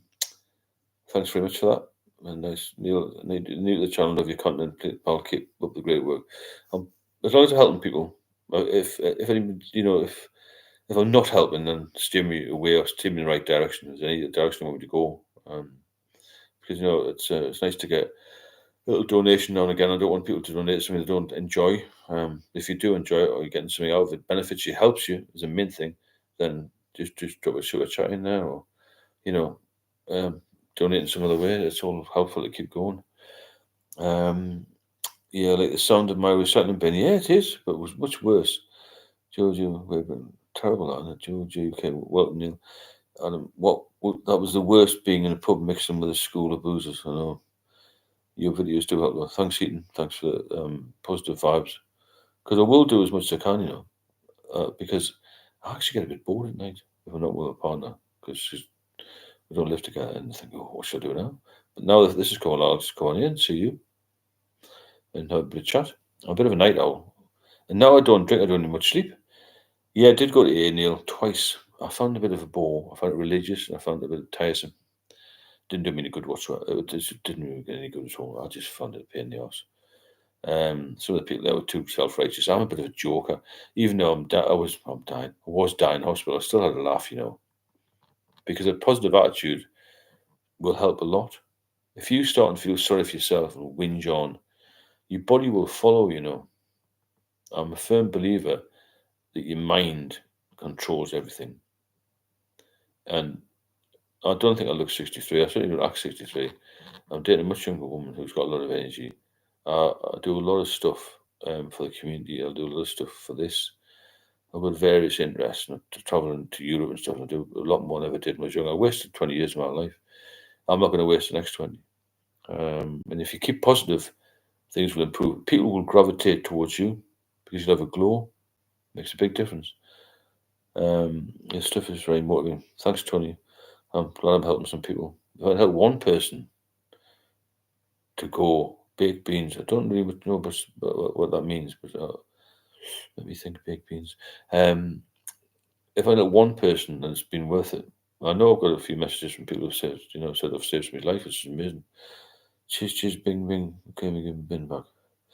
Well, I don't know what that is about. Baked beans. I don't know what that means, but we'll soon find out. I'll find out somehow. Another thing I was going to bring up was motivation when you stop drinking. You feel motivated to do more. You go to the gym. But another thing is your food. Food intake is very important. I went to AA, but never helped. You're the same as me, Adam. Waste of time. If you get good food into you, that's a massive, massive bonus. That's the only thing that helped. That's the only thing I survived. They put me on to a ward, which is called like a build-up ward, which means it's going to feed you up because you've lost so much weight. And some guys didn't eat. They just go to sleep. And I forced myself to get up, sit at the edge of bed, and have 2 fried breakfasts, and then have 2 lunches, have 2 whatever the sweet was. Some were custard, anything, bagel, tart, and custard. Give me 5, and that's what saved my life. That's, I think, anyway, the food, that made a massive difference to me. And speaking to people like yourselves has made a massive difference. I feel much more confident now, about talking about it as well. I know I've done the videos. The videos were easy. This was a bit daunting for me, and then the partner said just to jump on it and see what happens. That's what happened. It's been really good. Thanks, Way of Breaking. That's very much for your donation. I really appreciate that. Every donation is well received because it helps me keep going, and it's fantastic. Way of Breaking, you're a top man. I assume you're a man. There's a lot of women in here as well. And I had a bit of chat with Leslie earlier that lives in France now, lives in Paris, and she had a liver transplant. Thanks very much, Way of Breaking, again. Thank you so much. Neil, I'm from Belfast. My dad was an alcoholic 50 years before he had me, and my brother spent years on the streets in England. Had me at 52 and was sober for 35 years before he died. Wow. And he swore by AA. Well, that's good. Neil's got a very good success story for AA about his father. Fantastic. Adam, you're eating better now. Again, Way of Breaking. Thanks for that, Paul. Message deleted, retracted. You can talk about anything on here. It's non-judgmental. Any subject you want to talk, you can talk about politics, life, relationships, alcohol, obviously, the economy. Because everywhere you go in the UK and everything you talk about, people say, let's go for a pint and discuss that. Where are things debated most in this country? In a boozer. Everything's planned in a boozer. Armed robberies are planned in a boozer. Murders are planned in a boozer. Everything happens in a boozer. That's where stolen goods go. That's where runaways go. That's where drug addicts do the dealing. That's where they launder money. It all happens in the pubs. And my dad's saying he couldn't shave till he had a drink. That was like me. His hands shook so much, and the I didn't shave. I knew my time had come when I couldn't shave because my hands shook. Yeah, well said, Paul. The shakes is when you know you've gone from hangover to withdrawal, and that's so dangerous then, because you can't get back from withdrawal unless you stop. A hangover, you can work through a hangover. A bit of fried breakfast or something, or you can maybe get one hair of the dog and might pull you around a bit. When you start getting the shakes, you're fucked. You really got to put the brakes on against about that. I'm glad you mentioned that, because I used to shake so bad right at the pub. My right hand dominant, right? When this guy I mentioned before, he's a head man at Burberry, said, use your left hand. And that worked a little bit. And then I got the point I couldn't use either hand. So it's really bad, the shakes. Booze ruined my marriage because my wife drank heavily also. Well, it would, yeah, two bad things together isn't good, is it? If your wife's drinking as well, that's no good.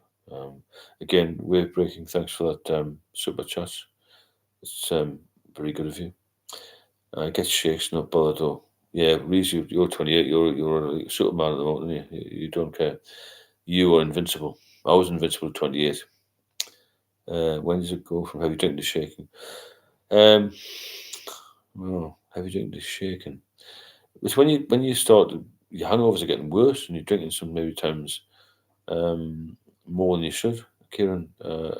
You realise when you're passing over to the next stage, you just start to feel worse.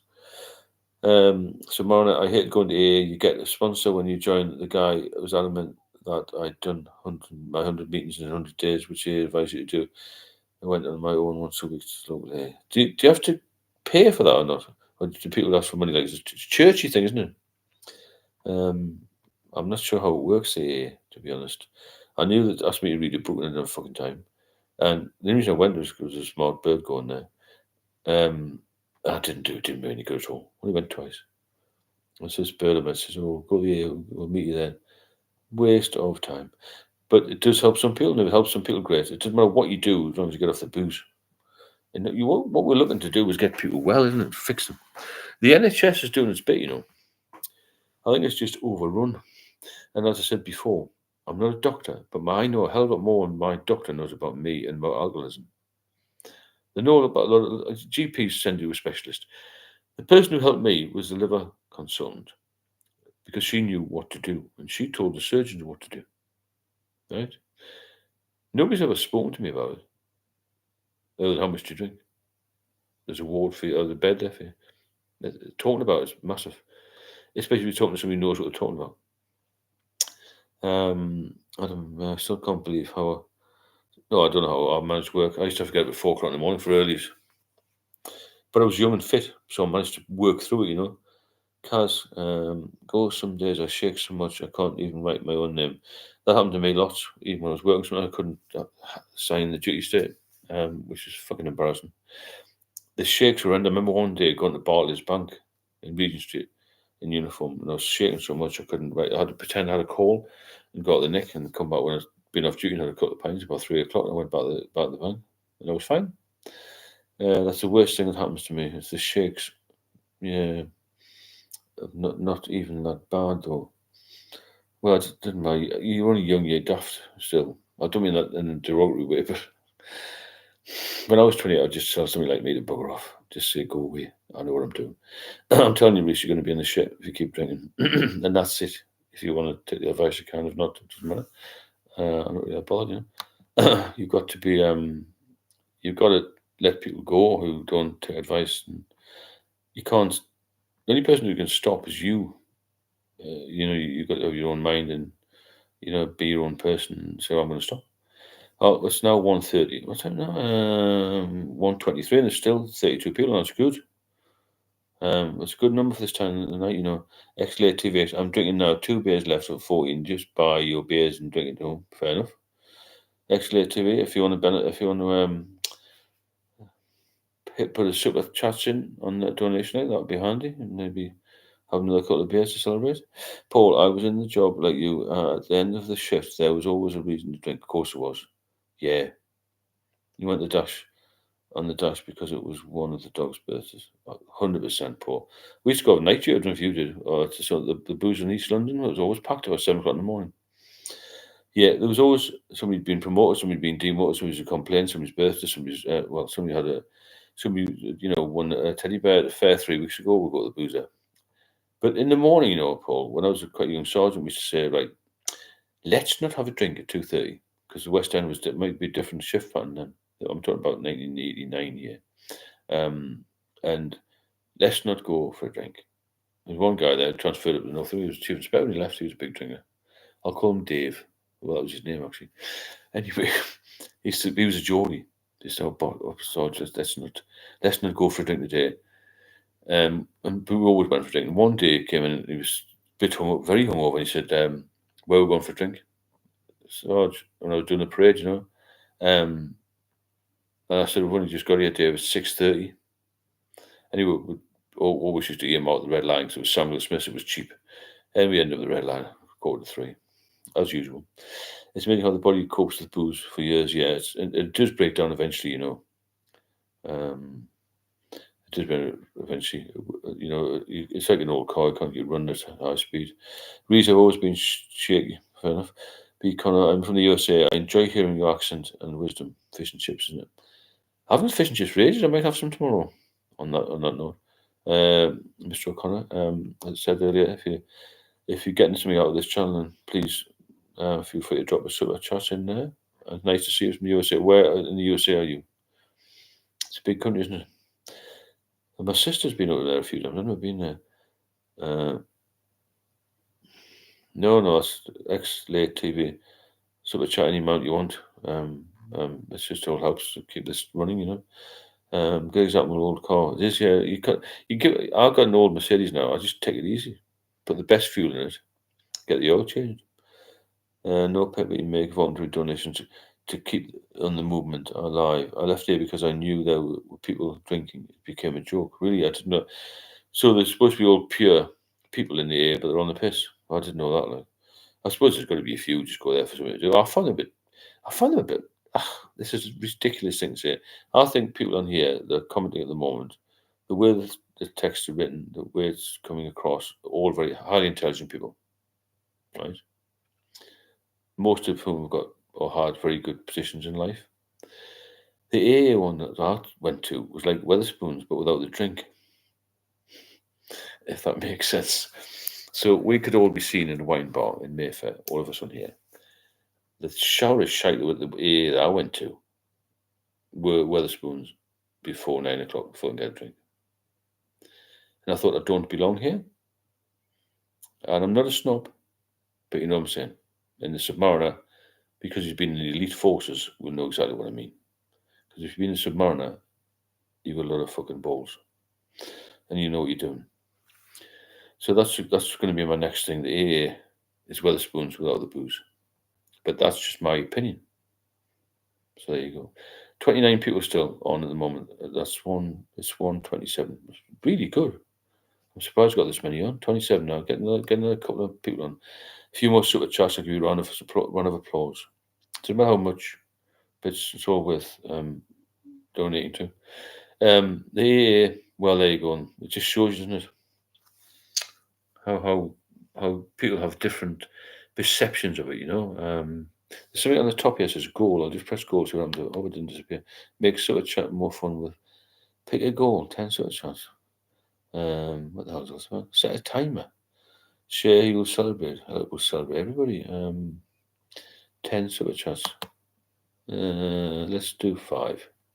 That's going to be the goal. 5 super chats, whatever that means. I don't know whether that's going to work or whatever. Okay, right.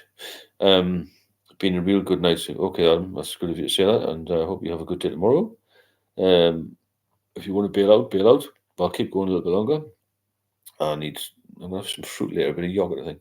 I don't tend to go to bed about 3 or 4 in the morning, but I only need about 6 hours sleep now. When I was drinking, I had a lot more sleep because it drains your body, doesn't it? You've got no nutrients in you. Today I've had granola, some fruit, cashew nuts, a little bit of cheese, just like bits and bobs, and trying to lose a bit of weight, go to the gym a bit more, and you feel better about yourself, You feel more confident about everything. You look better, your clothes fit better when you've got a normal body again. As an alcoholic, you're either too fat or too thin. It's like You remember Oliver, was it Oliver and Hardy? Was it Oliver and Hardy? Stanley and something Hardy? The big fat one and the thin one. I was both at one point. Well, 2 points. Find great company of videos. Thanks, Kaz. I appreciate that. So yeah, no, Laurel and Hardy was called. Who knows? Who remembers Laurel and Hardy? One fat person and one thin one. And when you're a drinker, the early days you're the fat one, and the later days you're the thin one. It's mad, isn't it? But yeah, I had both going on at one point at different times. Well, X-Late, thanks very much for that. A nice donation there from X-Late TV. I'm drinking now. It's okay, but don't drink if no. Honestly, you can. It's your thing. It's really nice to hear. Thanks very much for that donation, and Adam as well. Really good. Pleased to say I feel like I'm doing a good job. I'm hoping I'm helping you. I want to get something out of this. I hope it fills a bit of time, and it's better than do it. It's better to do this and killing yourself. No late TVs on the drinks, but so what? You know what I mean? It's just one of them things, isn't it? You can get off it eventually if you want. I'm sure you can. I'm going to just type a thing, and I'm getting used to this computer. I'm a little bit late, not late, but slow. Thank you. Right, I'll put a thing on there. Oh yeah, that's gone on there. I'll put a little thanks very much, Adam, as well. Fantastic. I love that as well. I love to put a little heart in there. That's it, the heart in there. See, it's going well now. I know what I'm doing. Well, I'm getting there. So basically, what I'm trying to do here is keep people off the booze. And I think if we do this every night, it'll be a bit of accountability. I mean, you can come in here and say, right, I'm going to be on a drink. Nobody's going to judge you. But if I'd had something like this, I thought, I'm going to try and stay sober night, see this guy, see the girls on there, and see what people are doing. I mean, there are people on from Finland, Australia, America. I don't have anybody from Russia yet. But, we will get there. And we've still got 33 people live now at 1:30, which is fantastic. And what I wouldn't mind doing is when something happens, and there's always something happening in journalism, we could do like a bit of a news channel, something's happening, whatever, I think that'd be quite good as well. Keep it rolling a bit longer. Because I've got quite a bit of time, I've got a lot of energy to do this. And I saw one guy do this I was on the news when Trump invaded Iran. I'm hoping that I eat very healthy. That's really, really important to eat healthily. Thanks again, Late TV and Adam, for those donations. I really appreciate it. Eating is important. You're not drinking so you can concentrate on your food. You can learn to cook. I went to cookery course, would you believe? My mother said, go and you might meet some women there. And 5 out of 6 of us were fucking men. But anyway, I learned a lot about cooking. Manchester Monk, number 1. How you doing, Manchester? I go to the Wetherspoons at the top of where the bus station is. I don't know what it's called. It's always busy. Plastic glasses on a match day. I had sausage and rice for tea and had a bit of sausage and bin the rest. Well, you had something, didn't you? You've got to keep eating something. Eating healthily. The best things I found: avocado, prawns, lettuce, tomatoes, that sort of thing. Hello, Manchester Monk. Nice to see you again. I love Manchester. My daughter lives down there. I lived in London for 20 odd years, and I love London. I like Manchester. The castle's too small for me, really. But I'm getting a bit older now. That stopped me. Nothing stops me because I'm getting older. I'll keep going until I die, and I will live a bit longer if I don't drink, So that's the key, isn't it? Get off the boozer. Get off the booze. Manchester's a great city, though. Where was I? Yeah, keep motivated, keep busy, keep focused on your health. What you've got to do is, for years you've been pissing your health about with drink. Now you have to look after it. You must eat. I eat 10 fruit and veg every day now. That's a bit of a lie. That's what I aim for. I mean, when we were in Dublin, I didn't eat any, we just eating bush. But you need to be eating fruit, veg, and you need to be eating protein, bit of fish. Constantly diet instead of concentrate on the drink. And what you'll do is you'll overcompensate. I've noticed a lot of ex-drinkers, for their age, look much younger and much healthier because they've not only stopped drinking, because they've got more time, more focus, then they're concentrating on the diet, how they look, the style, the clothes, everything, and look better. It's not just the drinking, it's what comes with the drinking. They're not drinking, sorry. When you stop drinking, you can concentrate on getting some decent facial moisturiser, some beard stuff, good haircut. 30 quid this cost me. It's a lot for the money, isn't it? But it's a good shop. And I got a good haircut. I've got a little bit more cash. I'm not spending it in the boozer, all this sort of thing. So it's one of them things when you think, well, I've got a bit more money. I'll buy some nicer food. I'll go to M&S and get some decent salad. Not as the way it's rotten the day you buy it. All this sort of thing. It makes a big difference eating properly. Look after yourself. R.I.P. Brendan Behan, 23rd, 1984. I was supposed to have died way too young because of autism. Right, terrible, isn't it? Brendan Behan. What about the guy from Thin Lizzy? He died young, didn't he? Phil Lynott. I used to have a bass. I played in a band around the time they were quite big. If you don't know Thin Lizzy, if you're under 40, 50, you won't know Thin Lizzy. Fantastic rock band, Irishman. Phil Lynott was the black sort of bassist and lead singer. Amazing band. That's why I know I'm drinking too much lately. I can't eat. Yeah, you won't be able to eat if you're full of drink, and you won't feel well if you're not eating because you've got no nutrients in your body, have you? And you're young enough to turn it around, and you must do something about it. Before it's too late. When it's too late and you're in the hospital, or when you're lying in bed and you can't turn up because it's a huge hernia, and you have this hernia used to sort. When I was alive, I used to go back inside. When I turned the corner, it would come out, it was like about that big. This hernia, all fluid. You used to get my torch and my phone shining through. There's all this fluid in it. And when it split and it bled, it was blood. The blood came through it, and when I went to the hospital, I was put in the resus department. Frightening. I'd been resus as a policeman, but never as a patient, and stitched me up and said, if this doesn't work, there's not much more I can do, which is fucking horrendous. Then you know where you're coming from, but when you've stopped drinking, it's like winning the biggest battle of your life. It is. I don't resent anyone enjoying alcohol in a way. I've become more mature. Oh, it certainly does that for you, but it does wake you up and it makes you feel better. You become a better person when you're sober. There's not much phases me now. I don't worry about stuff anymore. Well, I worry about relationships now, but the usual things. But I wouldn't worry about finances, not paying a parking ticket, so I just tell them to fuck off. Because I was nearly dead, and little things like you're going to get a bailiff because you paid your credit card. I don't give a fuck. Couldn't give a fuck. That might sound a bit daft, but that's just me. I was very cavalier attitude to life, I've always have had, and now I feel so confident that nobody bothers me. You've had baked beans and eggs, whatever that means. Well done, look, you've had something to eat, I think. So getting back your confidence, getting back your life is a massive bonus. Eat well and start off the booze is the main thing, and come on here. Coming in and say your piece. If you disagree with anything, quite amenable to a lot of criticism. Nothing wrong with criticism. Bad publicity is good publicity, the way, isn't it? People don't like it, then they leave. There's always somebody else will take the place. It's like a boozer in a big city centre. They don't care what they serve you because they know they're going to get somebody else in when there's a bit of a gap. So most of the people on here, as I said, very positive vibe. I think most people enjoy it, and most people are getting something out of it. And thanks again for all the super chat donations as well. Makes a big difference, and keep going. And I want to keep going forever.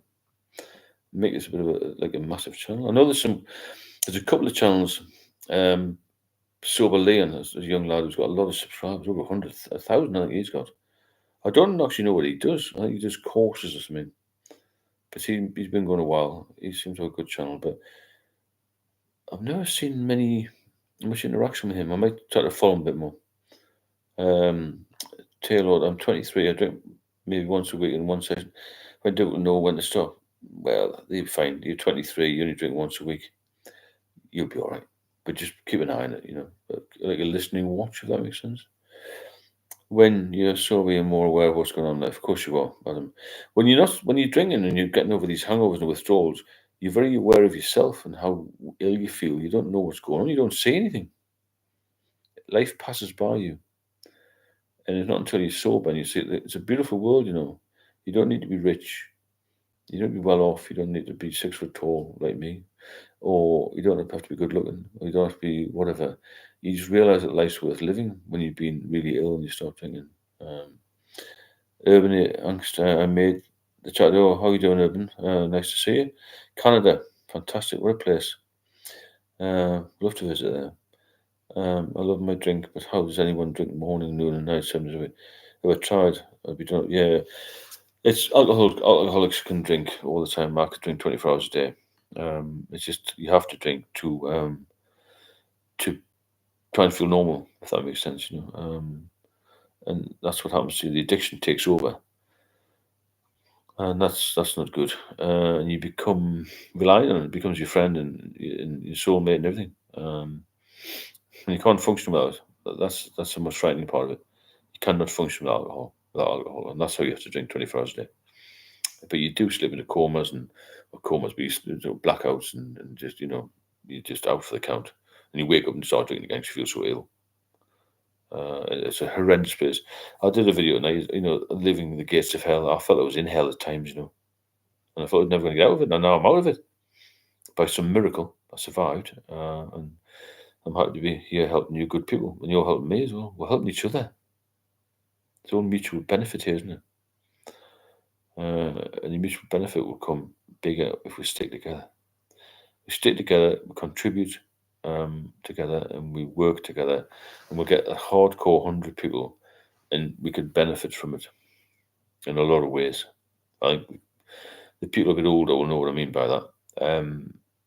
And that's where we need to focus on getting into some different subjects, getting the media involved, getting into some maybe more technical sides. I'll do some research on the more technical side of it, like the science behind it all, what happens with your body, because that's quite interesting.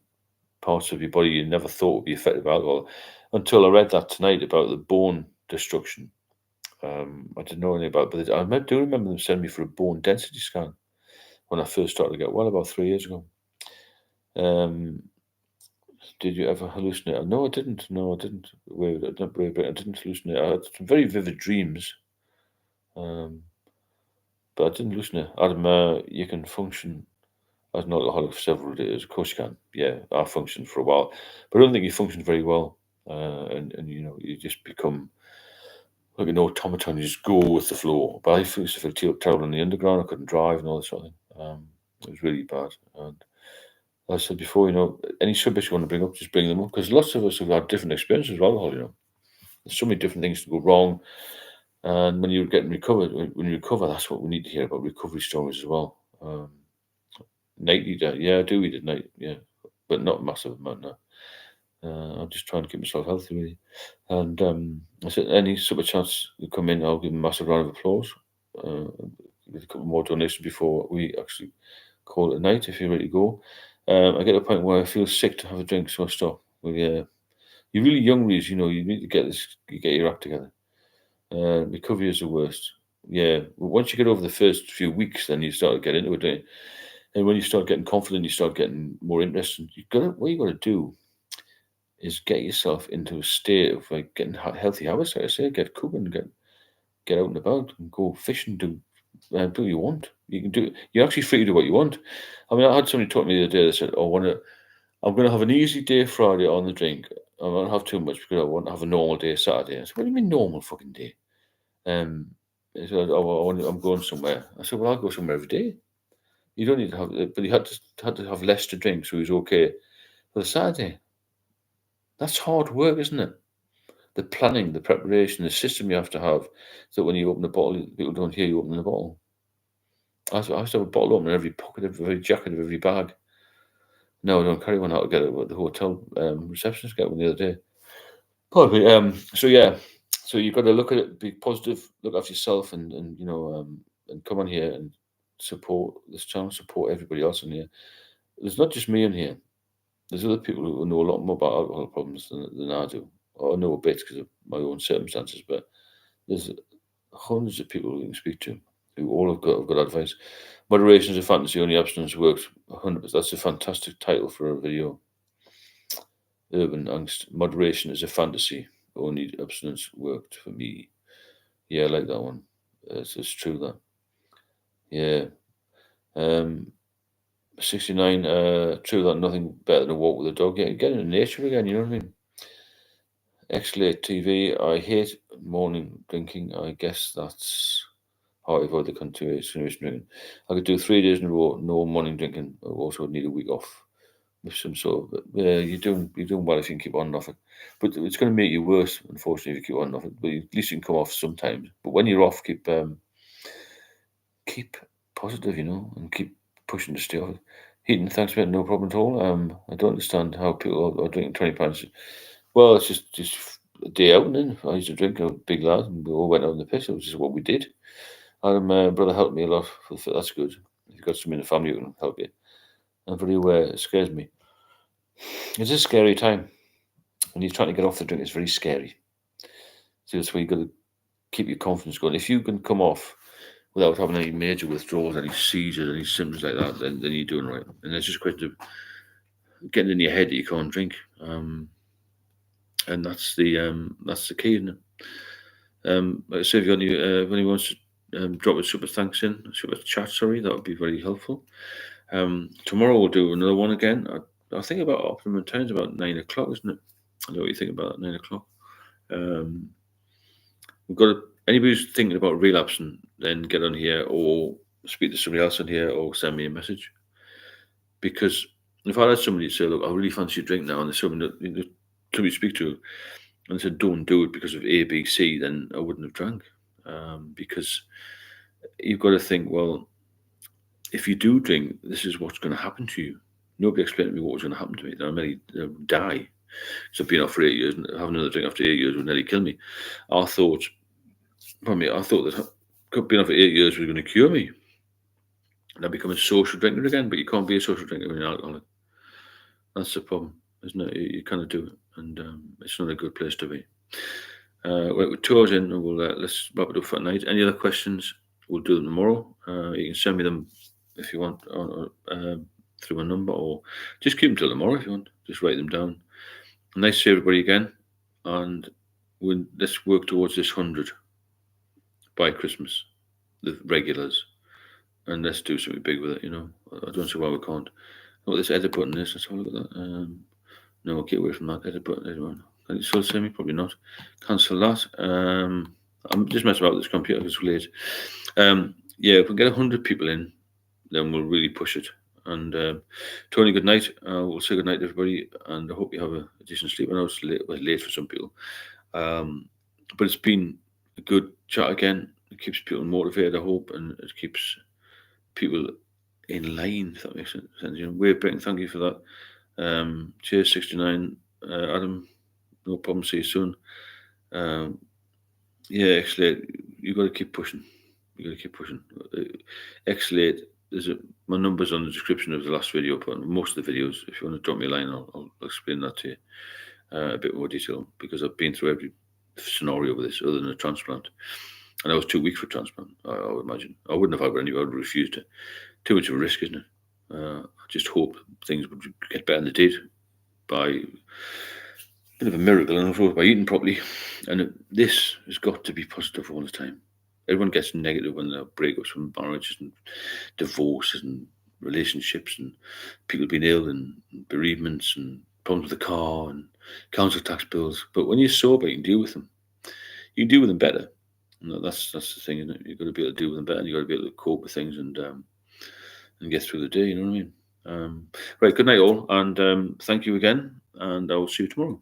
And take it easy. If you want to donate something, then you can do it through Super Chat. You can do it through Buy Me a Coffee. And let's keep this going. Let's keep it strong. Let's get it bigger and bigger. And we'll get the media involved.